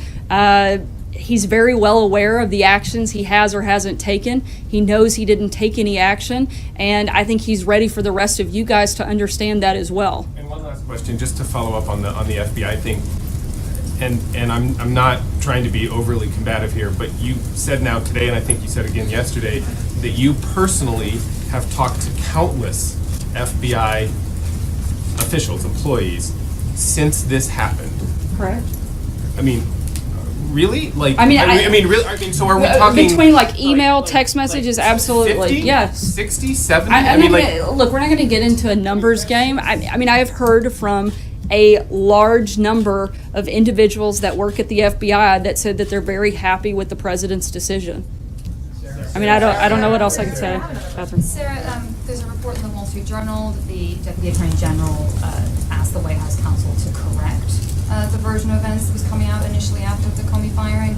Is that accurate, and does that contribute to the different versions of events we've seen over the last 48 hours? I'm not aware of a specific ask for a correction. I do know that we all want to make sure that we get this right, and that's been our, plan. What we've attempted to do all along. It's the reason we sent the update last night. I know there were several questions after the briefing yesterday, and I addressed that again in the opening today. Our goal is to get this as right and clear as we can. Did the president know that Comey had sought more resources for his investigation before he made the decision? No, and I also think, based on what I've seen, the Department of Justice has also pushed back and said that that's not accurate. So, but I would refer you to them. Sarah? Was it a mistake for the White House to try to pin the decision to fire James Comey on Rod Rosenstein? I don't think there was ever an attempt to pin the decision on the Deputy Attorney General. Look, I think his recommendation, again, it was extremely clear. The president, though, makes the decision. The buck stops with him. Nobody's ever tried to say that this wasn't the president's decision, that he wasn't the one that carried it out, and to try to, I think, conflate those things is just not what took place. We know that the president's been thinking about this for a long time. Wednesday, it certainly, I think, expedited the director's testimony last Wednesday, and then getting the recommendation from the Deputy Attorney General, I think just further solidified the president's decision. And just to clarify one thing you said the president has encouraged this investigation into Russia. He wants to see it reach its completion sooner rather than later. How has he encouraged it if he just fired the man who was overseeing the Russia investigation? There are multiple people that are part of this, and it's not just the FBI. You've got the House committee, the Senate committee. Look, again, the point is we want this to come to its conclusion. We want it to come to its conclusion with integrity, and we think that we've actually, by removing Director Comey, taken steps to make that happen. Thanks so much, guys. You said you'd answer all of them. Speaking of integrity, why not have an independent investigation? Welcome back. This is the post show for the Sarah Sanders White House press briefing. I'm Steve Lookner here at Right Side Broadcasting Studios. We're going to talk about what happened during the briefing and take your comments and questions. Hope you enjoyed the briefing, by the way. A bit more combative, I'd say, of the three briefings that Sarah Sanders has done. This definitely struck me as the most combative one between her and the press. You could come up with, say, different reasons why that would be. I certainly think there was a more kind of combative questioning from the press. So one moment that stood out was when I think it was somebody from the New York Times. Let me see if I can get the name here. I lost it, but it was somebody, one of the reporters, and I think it was the guy from the New York Times, said like, hey, you said something like, you said you've talked to countless people in, he said, first of all, he said, I don't mean to be combative. And then he said, you said you talked to countless people in the FBI who aren't supportive of President Comey and are happy he got fired. And Sarah Huckabee Sanders said yes. And then the reporter said, really? Like, so, and at that point, like, I mean, she's not going to like unsay what she just said. So that doesn't seem like a question so much as like he's not asking her a question. He's basically just questioning her honesty. Now, not to say, look, people can believe or choose not to believe her. That's not the point. But, you know, I do know there are many people out there who watch these briefings and get annoyed at the press. And I think one thing that could annoy them is if you feel that the decorum in the room is supposed to involve reporters asking questions and not like editorializing. That was an example where that was not really a question, because she'd answered the question.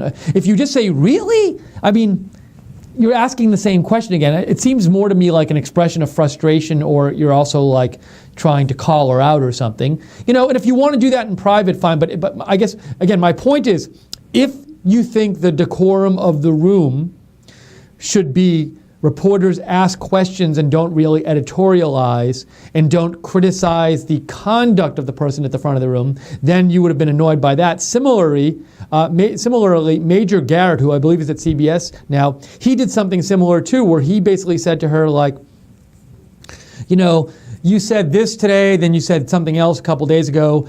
Should we believe the word of the communications department of the White House? Now, that's not really a genuine question, because a genuine question is when you actually are asking for information you don't have. I mean, Major Garrett knows what she's going to say in response. She knows she's going to say yes. That seemed more like an expression of frustration and criticism, and it's the reporter's right to feel any frustration they want, or you know they can have any view about the White House Communications Department they want. The point I'm making again is, if you think the decorum of the room should be reporters ask questions and don't editorialize, then you would have been annoyed by that press briefing, because there were a couple of cases I just pointed out where they just weren't asking questions. They were like expressing frustration / criticism. So I'd like to hear what you have to think about the briefing. We can talk about more of the specifics in a moment, but I'd like to get your feedback. This is Right Side Broadcasting. I'm Steve Lookner. If you want to write to me, I'm happy to read your comments on the air, no matter what you think about the briefing. So write to me on Twitter at Lookner, at Lookner. Direct message me. Or you can email me at steve.lookner@rsbn.tv. Let's see here. I'm going to check. I know some of you wrote me. Zach Mullins says, Greg Popovich, the Spurs head coach for press secretary, dry sense of humor and always quick to the point. The one thing, Zach, is if you watch Greg Popovich's halftime interviews, he hates answering questions from the press, and he answers them very, in like a second and a half. So I don't know if he'd be a great press secretary. Val, he's my prez, says, do you believe Comey is the clog of the swamp drain? So I think what you're asking, Val, is like, do I think that firing Comey is part of, as you call it, draining the swamp? Well, it's possible to me that President Trump saw Comey as a holdover, and President Trump, when he says drain the swamp, if you interpret him as meaning like, I don't like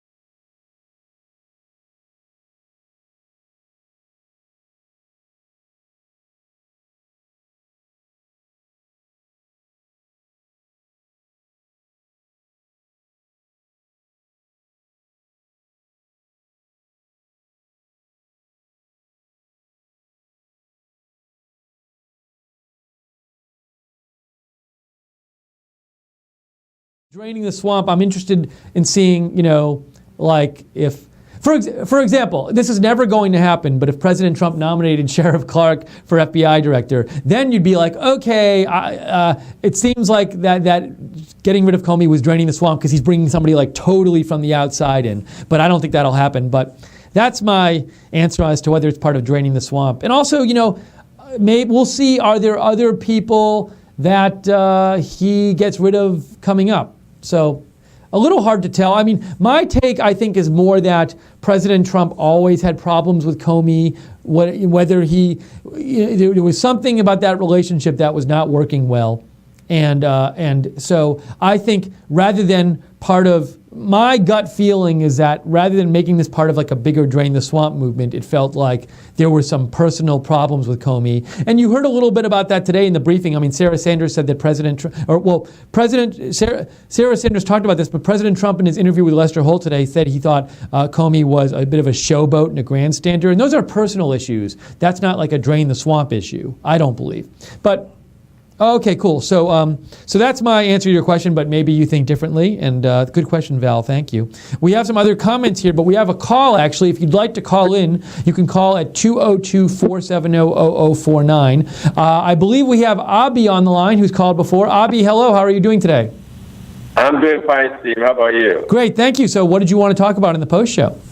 I believe that President Trump did the right thing by firing James Comey. I mean, James Comey is a showboater. He was trying to play both sides. James Comey was more interested in his job.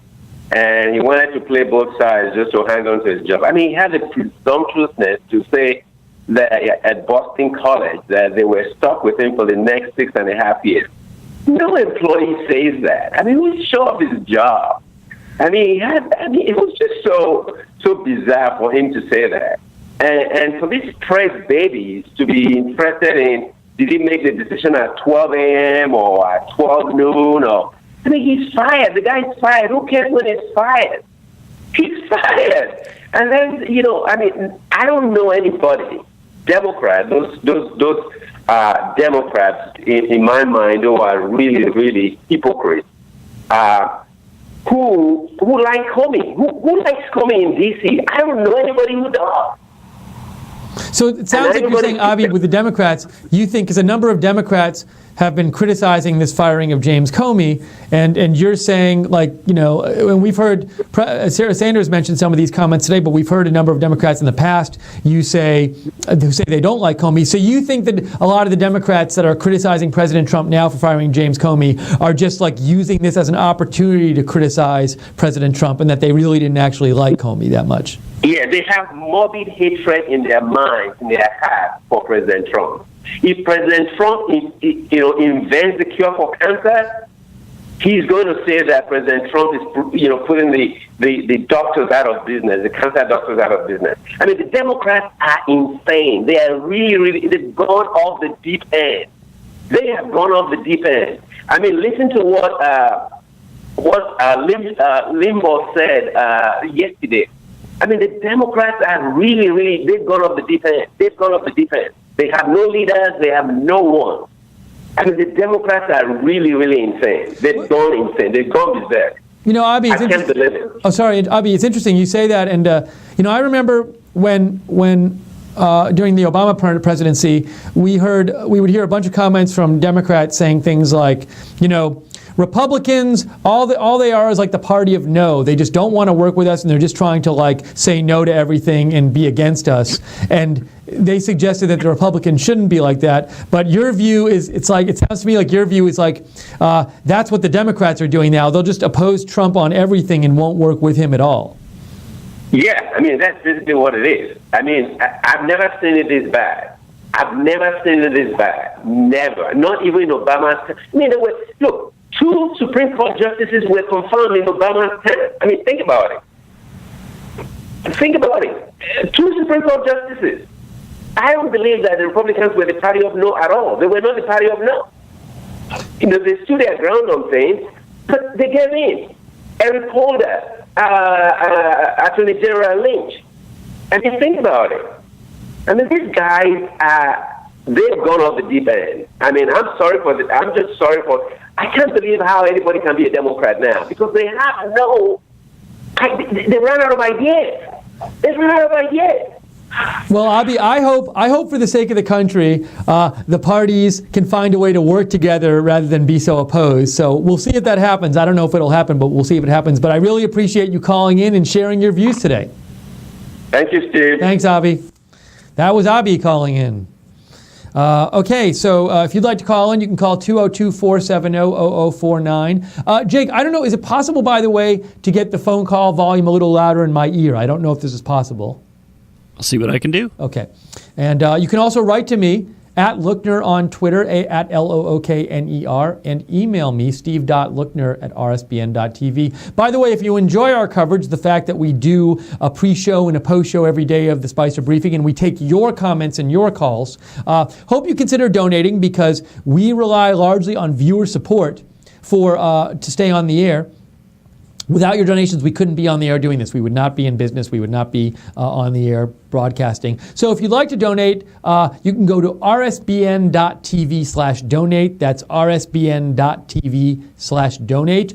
Or if you're watching on YouTube, you can look at the chat room next to the broadcast and just click on the $sign at the bottom of the chat room. There's a $sign there. You can click on it and donate that way. And if you donate that way, we'll see your name pop up, and then I can thank you on the air. And finally, if you'd like to set up like a recurring donation and get free stuff from Right Side in return, like this Right Side mug and lots of other kinds of things, you can go to our Patreon site, which is www.patreon.com/rsbn. And Patreon is Patreon. Thank you to the moderators for moderating the chat today, by the way. And Jake, I know you reminded me to say, there was something you wanted me to say, and I can't remember. Hi to people on Facebook, and if you're watching on Facebook, feel free to share the video. We love when you share the video, because that lets new people know about Right Side. So share. I would encourage you to do that. Let me get to some more of your comments. John Stanton says, Steve, don't forget Sean Spicer is communications director and press secretary, 2 jobs.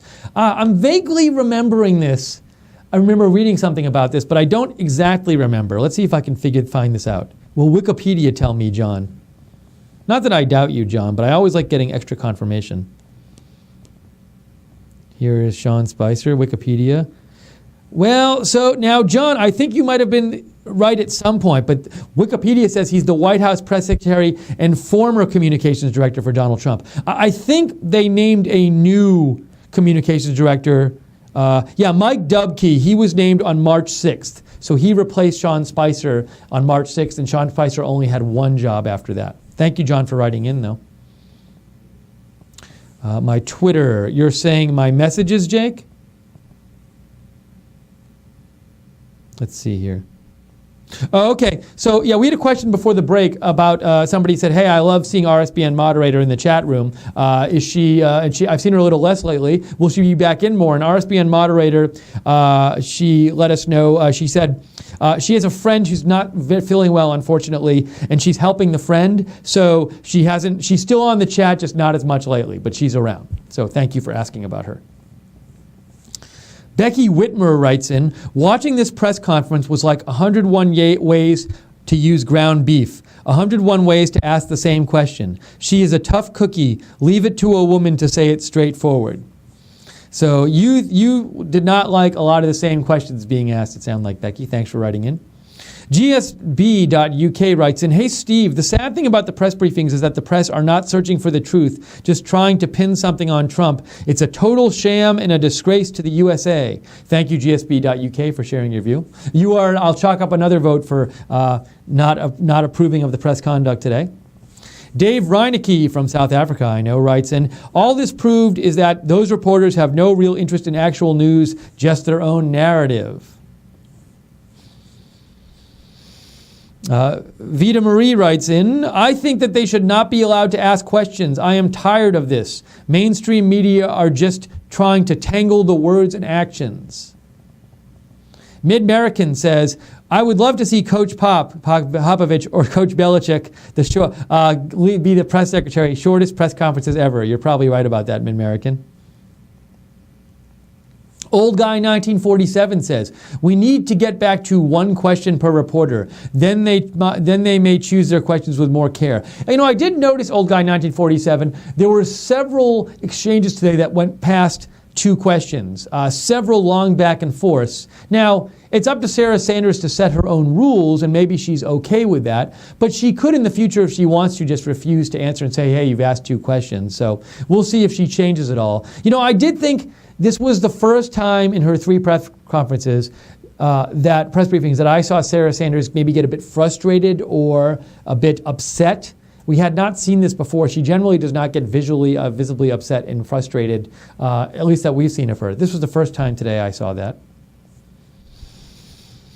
Deplorable Tiger fan says, if Trump had fired Comey without getting backup from his DOJ people, the Democrats would have called him a dictator.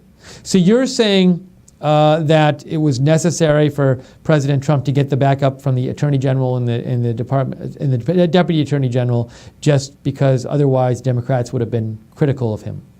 Thanks, Deplorable Tiger fan.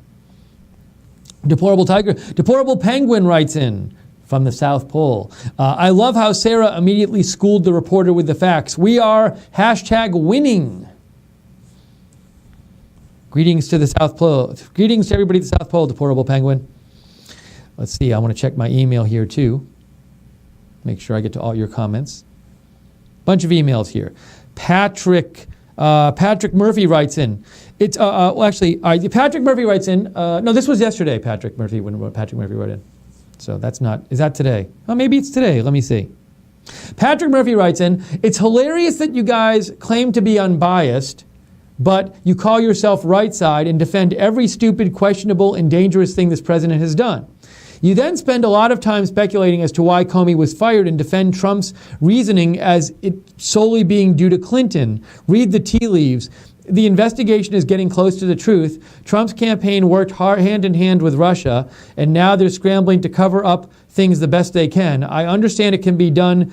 It can be tough to admit when you were scammed into making a mistake like Trump supporters have, but we as Americans all need to come together to ensure that our government is not systematically dismantled by Donald Trump, his newly formed swamp, or worse yet, the Russian government. So, Patrick, while I don't have inside information about what happened with the Russian government and the Trump administration, and I can say I've heard no evidence yet that there was any collusion between them. So I'm sorry you're upset with our coverage, but You say we defend every stupid, questionable, and dangerous thing the president has done. Well, I'm on here every day, and I don't recall that being our coverage. I mean, as I've said before numerous times on the air, what we try to do here is not tell you what to think. We try to present the facts to you and let you decide what to think.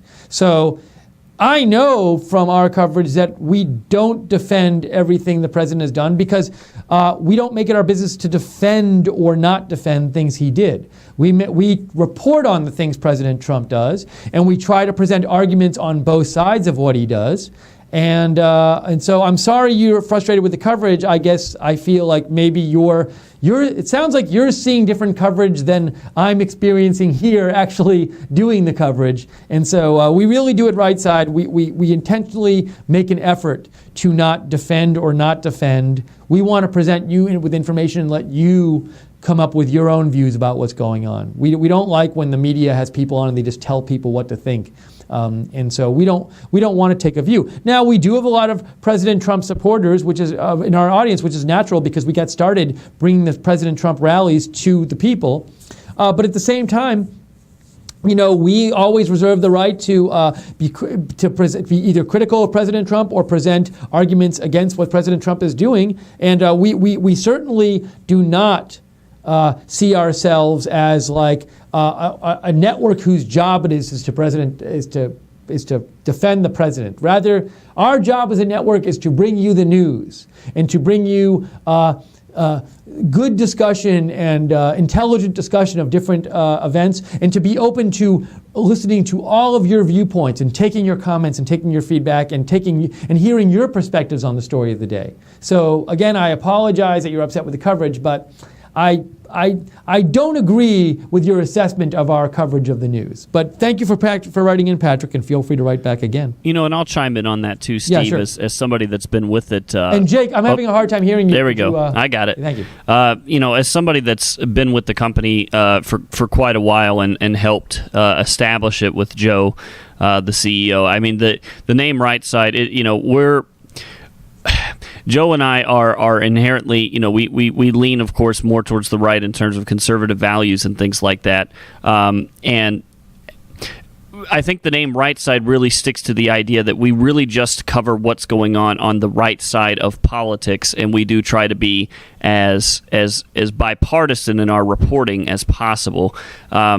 You know, we do read a lot of, conservative articles and things like that. We do look at those sites as well. But in the same token, for you, Steve, I know that you read things on the left side as well, and you did come from an inherently leftist area, so you've firsthand seen how dishonest they can be. But there is some dishonesty on the right as well with their reporting. I mean, let's not lie here. There's a weird shift right now in the political spectrum. But I just wanted to say just real quick, as far as the company goes, Right Side, I think, refers more to the idea that we report on things that are happening on the right side of the political spectrum. That's more of where we try to be as fair and balanced as possible, because that is what's missing in the media. That's been kind of our message since we brought on opinion shows and since we've had you on the air, to be able to let people say what it is that they want to say. That I think that's one of the biggest things. The biggest thing that I love about the network is that we're trying to give people the opportunity to talk and speak their mind on whatever it is they feel is important to them,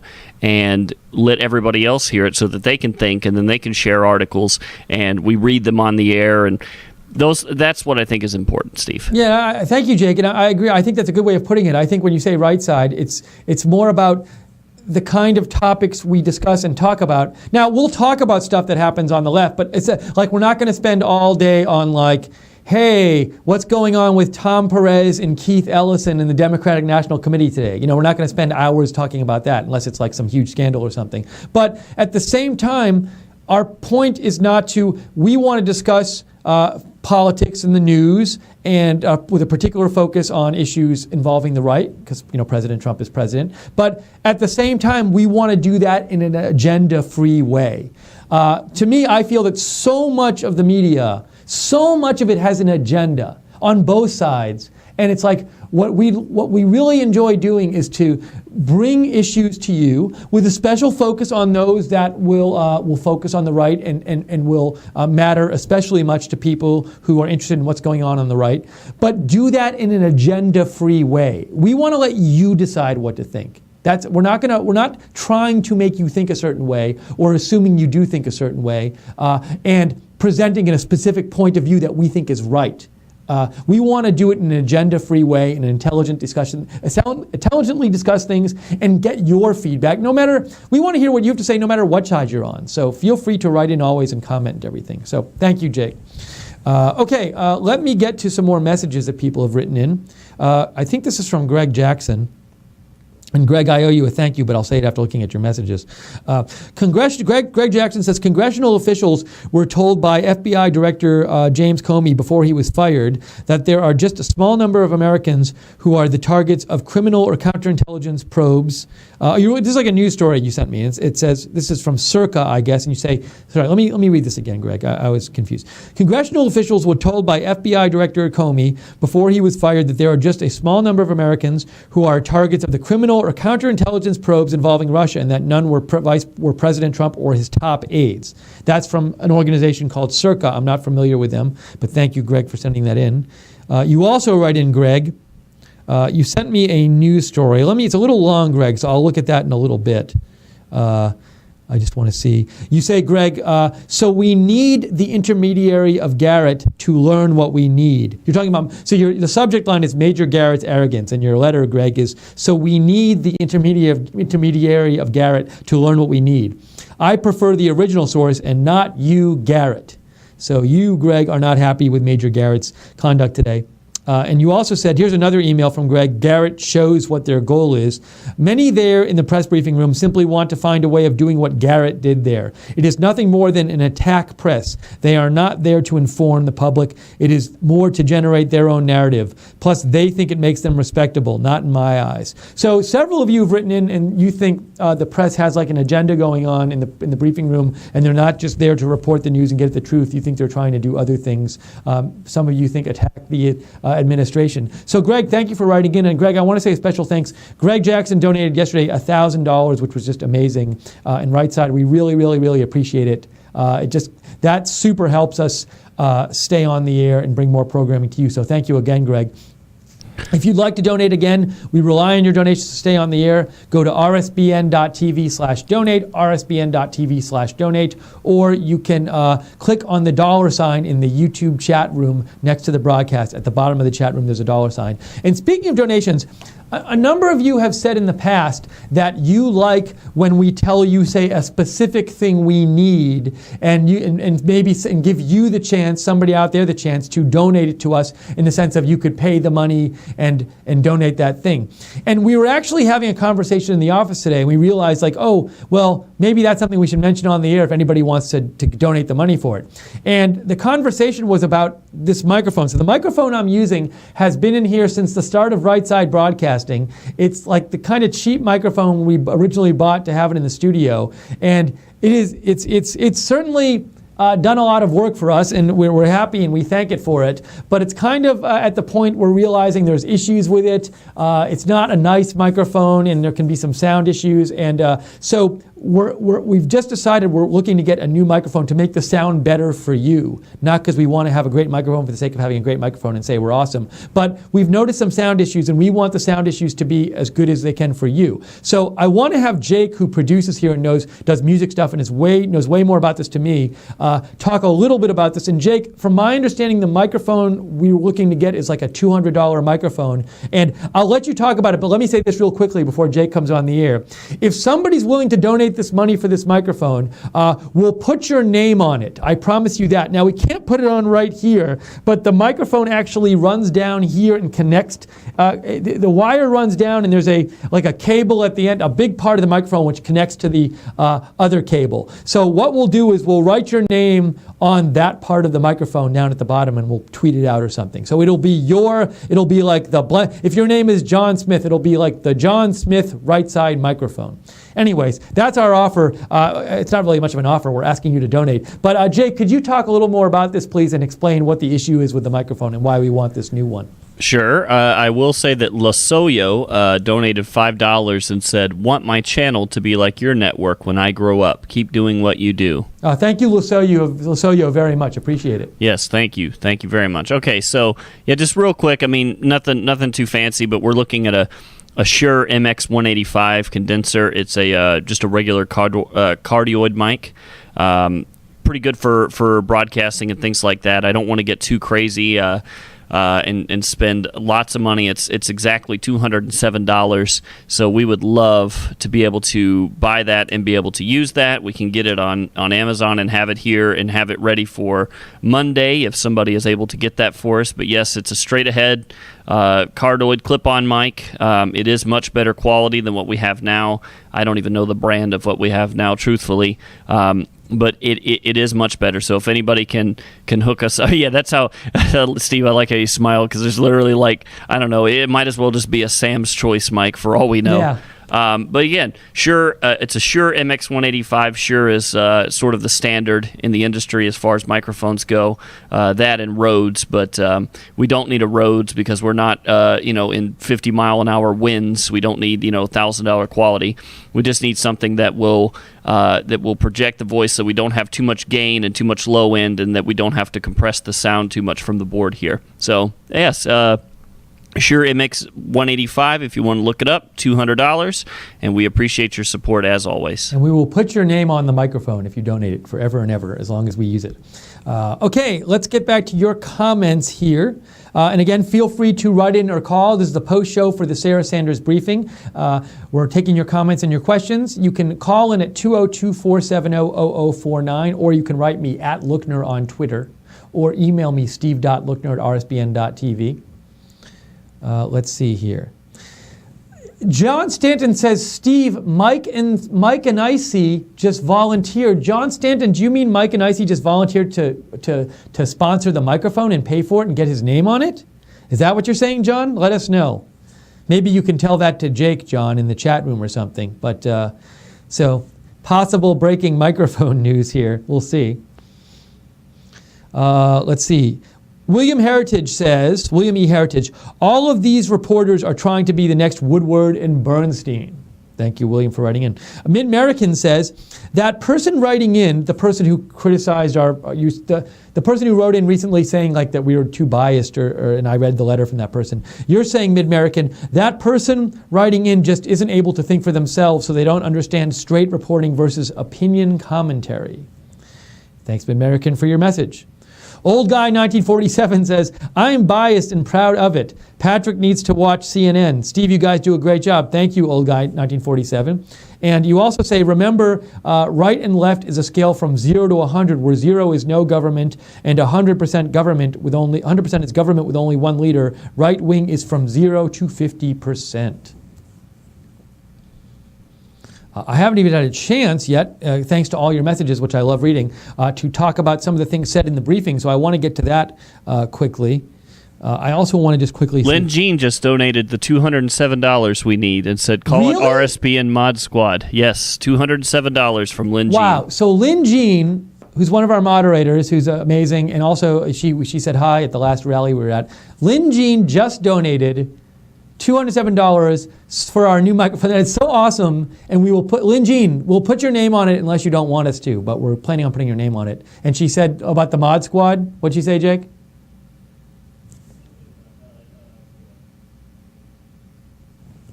Call it RSBN Mod Squad MAGA. We will. So I think she means she wants us to write RSBN Mod Squad on the mic, but we'll clarify that with Lynn Jean. That's amazing. I honestly thought, Jake, I was like, well, we'll ask for this, and probably nobody will give the money for it, which is totally cool with us, but we'll ask anyway because people told us they wanted us to ask. But we'll just ask, and yet our viewers are so supportive of what we do that within 5 minutes, that will go to a new microphone. We should do a video, Jake, when the microphone comes, and we can either do a video or a picture where we can post it and show Lynn Jean and everybody else the actual microphone. So, Jake, don't open it when we get it. We want to take a picture of it or do a video and post it or whatever so people can see that what Lynn Jean just bought us and how helpful it is. So that's really nice of you, Lynn Jean. Thank you so much. And now, John Stanton, if somebody else in the room wanted to donate that mic and didn't get a chance, there might very well be something soon of similar price that we might be looking to upgrade here. So I will let you know and keep you informed of that. Carl Peterson donated $5 and said, RSBN is my voice. Thank you. And Jake, everybody could hear what you just said, right? Thank you so much, Carl, longtime viewer, frequent donor. That's really nice of you. Thank you so much, Carl Peterson. Really appreciate it, guys. That mic, and it will make a difference. I mean, it's not something where we said, hey, what can we ask people to donate today? It was really like Jake and I were talking during the break about the sound quality, and then it just occurred to us, well, we talked about we should get a new mic, and we talked about what mic to get, and then it occurred to us, well, maybe somebody out there wants to donate it. So Lynn Jean, that's really nice of you. Thank you. Okay, let's see. I want to get to I want to make sure I've gotten to all your emails first, and then I want to get to some of the things Sarah Sanders said today. David Obst said, Sarah is doing a great job, and it has nothing to do with the fact that she is a woman. Thank you, Dave, for writing in. And David also says, go, Sarah, you did a great job dealing with the mostly Democratic operatives.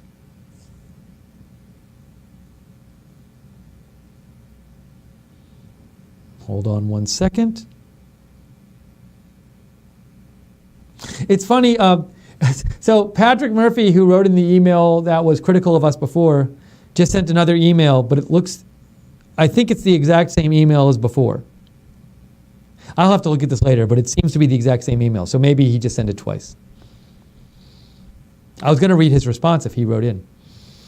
Okay, and let me talk for a second about some of the things that Sarah Sanders said today in the briefing.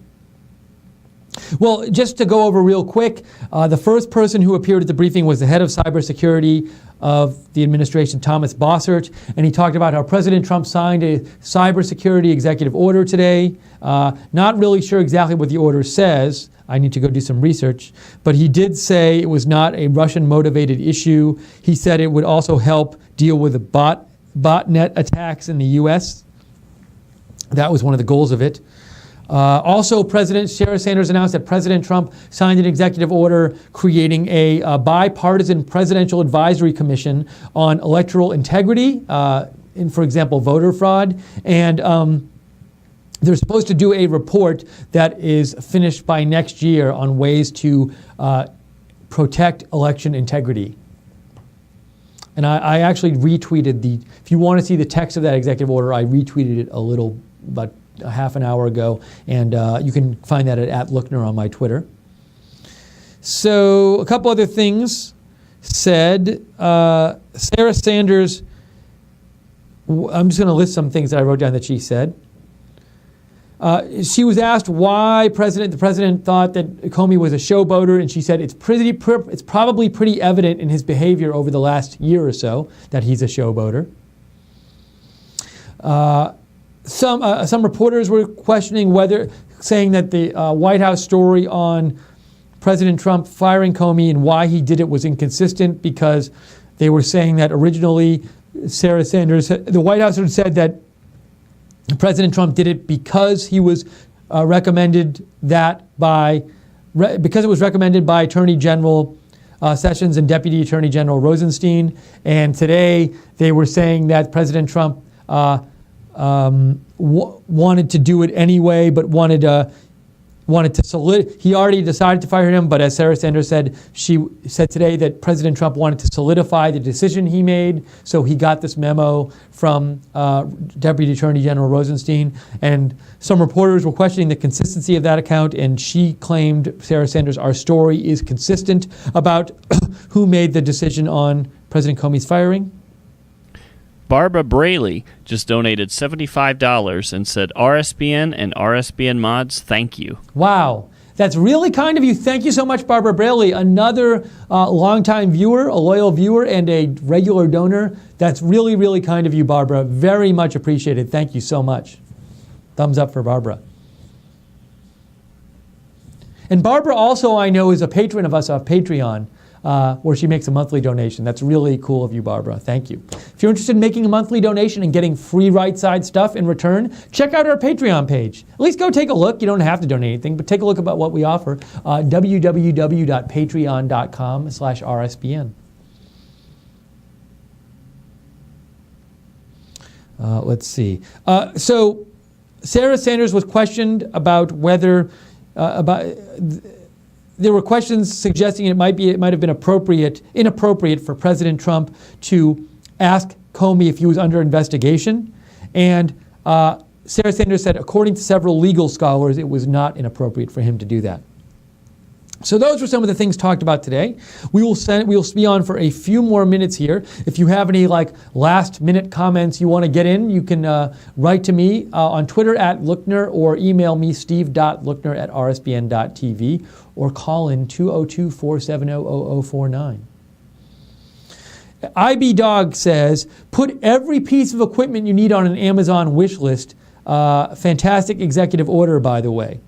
I assume you mean the executive order you think is fantastic, the voting one.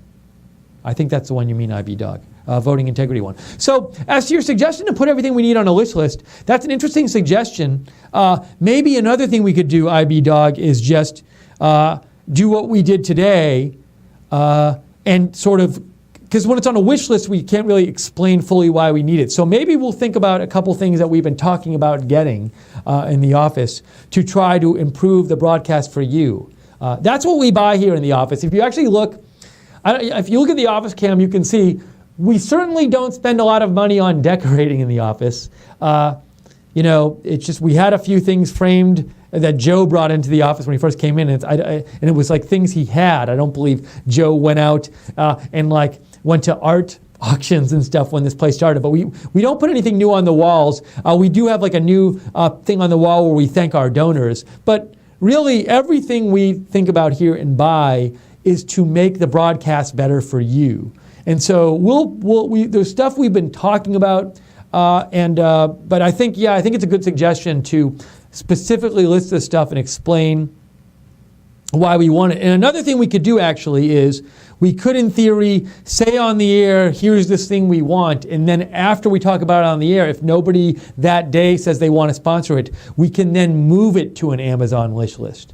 So the wish list can be the things that we've talked about on the air that haven't been purchased yet, and we can talk about them there. So maybe we'll do something like that. I think it's a great suggestion, IB Dog. And it's helpful for you so you can see, hey, if I donate this, it'll go directly to that. And we'll put your name on it if we can. So thank you. Steve, also, if you could explain, there are a lot of people that talk about why we don't advertise rather than relying on donations, and I thought maybe you could speak on to the legal ramifications of that pertaining to YouTube. And before you do that, JC, 779723, longtime mod, donated $10 and said, I'll pay for shipping, #RSBN Mod Squad, love you RSBN. Thank you very much, JC. I really appreciate it. So, JC, a great moderator and a longtime viewer, loyal viewer, and contributor. So, thank you, JC.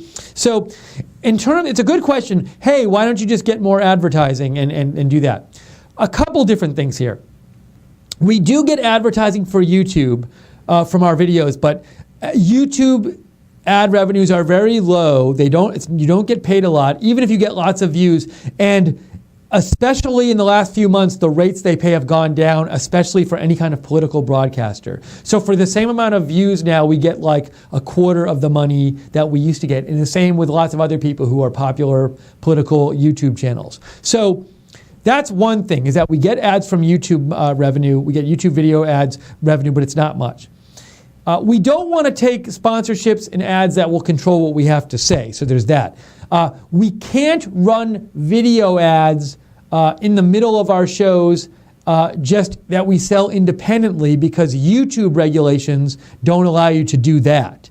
And so that's the reason we can't just stick video ads in the middle that aren't the YouTube arranged ads. And in terms of another reason we don't have more advertising is, I'm guessing maybe we could get some more if we had a staff of people. Any kind of big company will have a staff of people who are just in the department where they go out and they do ad sales. So NBC, I guarantee, has this huge ad sales department, and all these networks do, and newspapers do. we don't have the money to do that. We are a very, very, very small organization. We are 3 people full-time, that's it. We have some other people who we wish could have work here more, but we can only pay a couple people like part-time to come in and do stuff, and that's it. That's all that we have the money to do. And so it takes all of our time to keep the network running and get the programming going and do all the reporting and the research and the technical stuff and the cameras, and that's what we need to do. And anything else that comes up in the office and running all the other technical things that have to go on here and the Patreon site and everything. We do all this. That's what we do, and so. Unfortunately, we don't have the time to have an ad. We don't have the money to pay ad people to go out and try and sell ads. So for all of these reasons, it's hard to, we don't have a lot of ad revenue coming in. And I'll also say this, that, we're as a political, a lot of you may know this, as somebody as a network with political programming that's not critical of President Trump, that does talk about right side issues often, it can be hard to get advertising. I wouldn't be surprised if we could pay somebody to go out and if we could hire a full-time ad division. I'm guessing it might be hard for us to get a lot of mainstream ads because a lot of mainstream companies don't want to associate themselves with right-wing stuff that they perceive as right-wing. Or Trump maybe. So, for all these reasons, that it really restricts the ad revenue we can get, at least at this point. And so that's why we're really reliant on donors. We're open to getting ads, and we sometimes talk to people who are interested in doing it, but it's hard to do so for various reasons that I just talked about. So that's why we're reliant on mostly donor support and reliant on you to stay on the air. So hope that answers your question, but we're very transparent here, so feel free to ask us whatever you'd like. Dave Reinecke says, I should be the most impartial person living in South Africa, and I love RSBN. Thank you, Dave Reinecke. And John Stanton points out that JC is also a monthly contributor on Patreon. So thank you, John, for reminding me of that. And I think we might be caught up on our emails and messages. Yeah, I think we're gonna wrap it up here. Let me just make sure I've gotten everybody. I think another message here. This is from Darcy Madigan. Darcy writes in, hello, I am currently watching your show and want to chime in. I am from Peterborough, Ontario, Canada, and so many people, including myself, are constantly hearing more American news than our own Canadian news. I strongly think that as long as we continue to talk about Trump, insert topic here, that it will continue to feed Trump and his team. We need to start talking about real issues again in the press briefing, topics that are more than Trump. Talk about the people and the hurt they experience and happiness. I get that they have to talk about the big story, but it does seem to be the only story. Thank you, Darcy Madigan. Darcy, I agree with you in this sense. And I've said it on the air many times, and it's really frustrating me. The media focus, not just in the briefings, but the media in general, is so on these soap opera-y aspects, or it's almost like these day-to-day drama aspects of who talked to who, when, and who fired who, and who sent this and that and stuff. Not to say that shouldn't be reported on at all, because it's news and should be reported on, but it's that to the exclusion of practically everything else. And I've said it again and again, there's so much important to talk about that's never talked about. The health bill. Different ways the health bill could go. We've heard nothing about that lately. Tax reform, different possibilities for tax reform. We've heard nothing about that lately. All of these important issues, immigration, there's just no discussion of, today there was hardly any discussion of actual issues in the press briefing. And on CNN, MSNBC, and I haven't watched Fox that much the last couple of days, but I know they can get in this world too, where they're not discussing issues in different ways. We could, real intelligent discussion of the issues and things that affect Americans. Different things that affect Americans. H-1B visas, I never see that discussed. There's this thing with E5B visas that's come up with the Jared Kushner and the Kushner family story from a couple days ago. I don't really see the issues about that discussed. There are so many issues that affect Americans that get crowded out from stuff which I feel is less important, and I've talked about this on the air, and it really bothers me that media spends so much time talking about these things. And, look, maybe they think, well, we're a business, so we just have to talk about what's going to get the best ratings. I'm not convinced that discussion of issues can't get good ratings. I think you have to do it in the right way. But also, I do think there's some responsibility that comes with being a news organization to discuss matters of public importance, or else don't call yourself a news organization. And it really does bother me. And I think today's press briefing was another example of that, which is just... if all you followed in the news was what was talked about in the press briefing today, you might become an expert on the ins and outs of what happened with the Comey firing, but you would in no way know anything more about so many much more important issues that are going to affect Americans' lives. So generally, I think that, and I wouldn't, personally, I don't know for a fact, but I'm guessing President Trump would like to see them talk about more about issues too, and less about the ins and outs of the minute by minute of the Comey firing. So, again, not to say they shouldn't ever ask about it, but you can ask about it once or twice and then move on. It's endless, and it's just focused on endlessly to, and I would say this, and I have to remind myself this, and I think it's healthy to keep in mind, don't equate how much a news organization talks about something with its importance to the American people. Two very different things. So just because they spend all day focusing on something doesn't mean that's the most important issue to the American people. And I worry that intelligent discussion of really important policy issues is getting crowded out, and I basically never see it on the news. We try to do it here some. So I thank you for that message. Again, that was from Darcy Madigan. Carl Peterson donated $10 and said, "Salute JC and the entire RSBN group. My heart is with you." Thanks. And who again donated, Jake? Carl Peterson. Oh, Carl donated again. Well, that's really generous of you, Carl. So thank you so much, Carl, for donating and for your support. Much appreciated. That's really cool. Thank you. Thank you for all the donations today. That was really kind of you. And once again, Lynn Jean donated our new microphone, which is we're going to order as soon as we get off the air. We will order it. Maybe we'll post a tweet of it, Jake. Jake, we're going to do that. We're going to order the microphone and post a tweet of us ordering it. That's what we're going to do. I am ordering this, that we're doing this now. So anyways, appreciate you all joining us today and watching. Thank you to everybody on Facebook for watching. Hopefully, feel free to share our videos in the future. Thank you to the moderators for moderating the chat. Thank you to everybody who watched on Right Side, on YouTube and Facebook, and anywhere else you were finding us.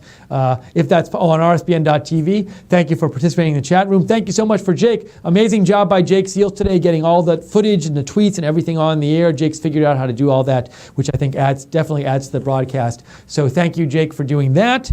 And feel free to follow Right Side Broadcasting on Twitter at RSB Network. I am at Lookner on Twitter. Jake is at Jacob RSBN Music. Jacob, what's that site where they can find your music at? Where is it? rsbnmusic.bandcamp.com. That's where you can find Jake's music. Subscribe to us on YouTube. Hit the like and hit the notifications bell so you can get updates about all of our videos when you do that, when you subscribe. And we will be here covering breaking news as it happens. If Sarah Sanders has a briefing tomorrow, we'll cover it, but we'll also come on if there's breaking news. And but for now, that's it for this broadcast. Thank you from Right Side, and have a great day.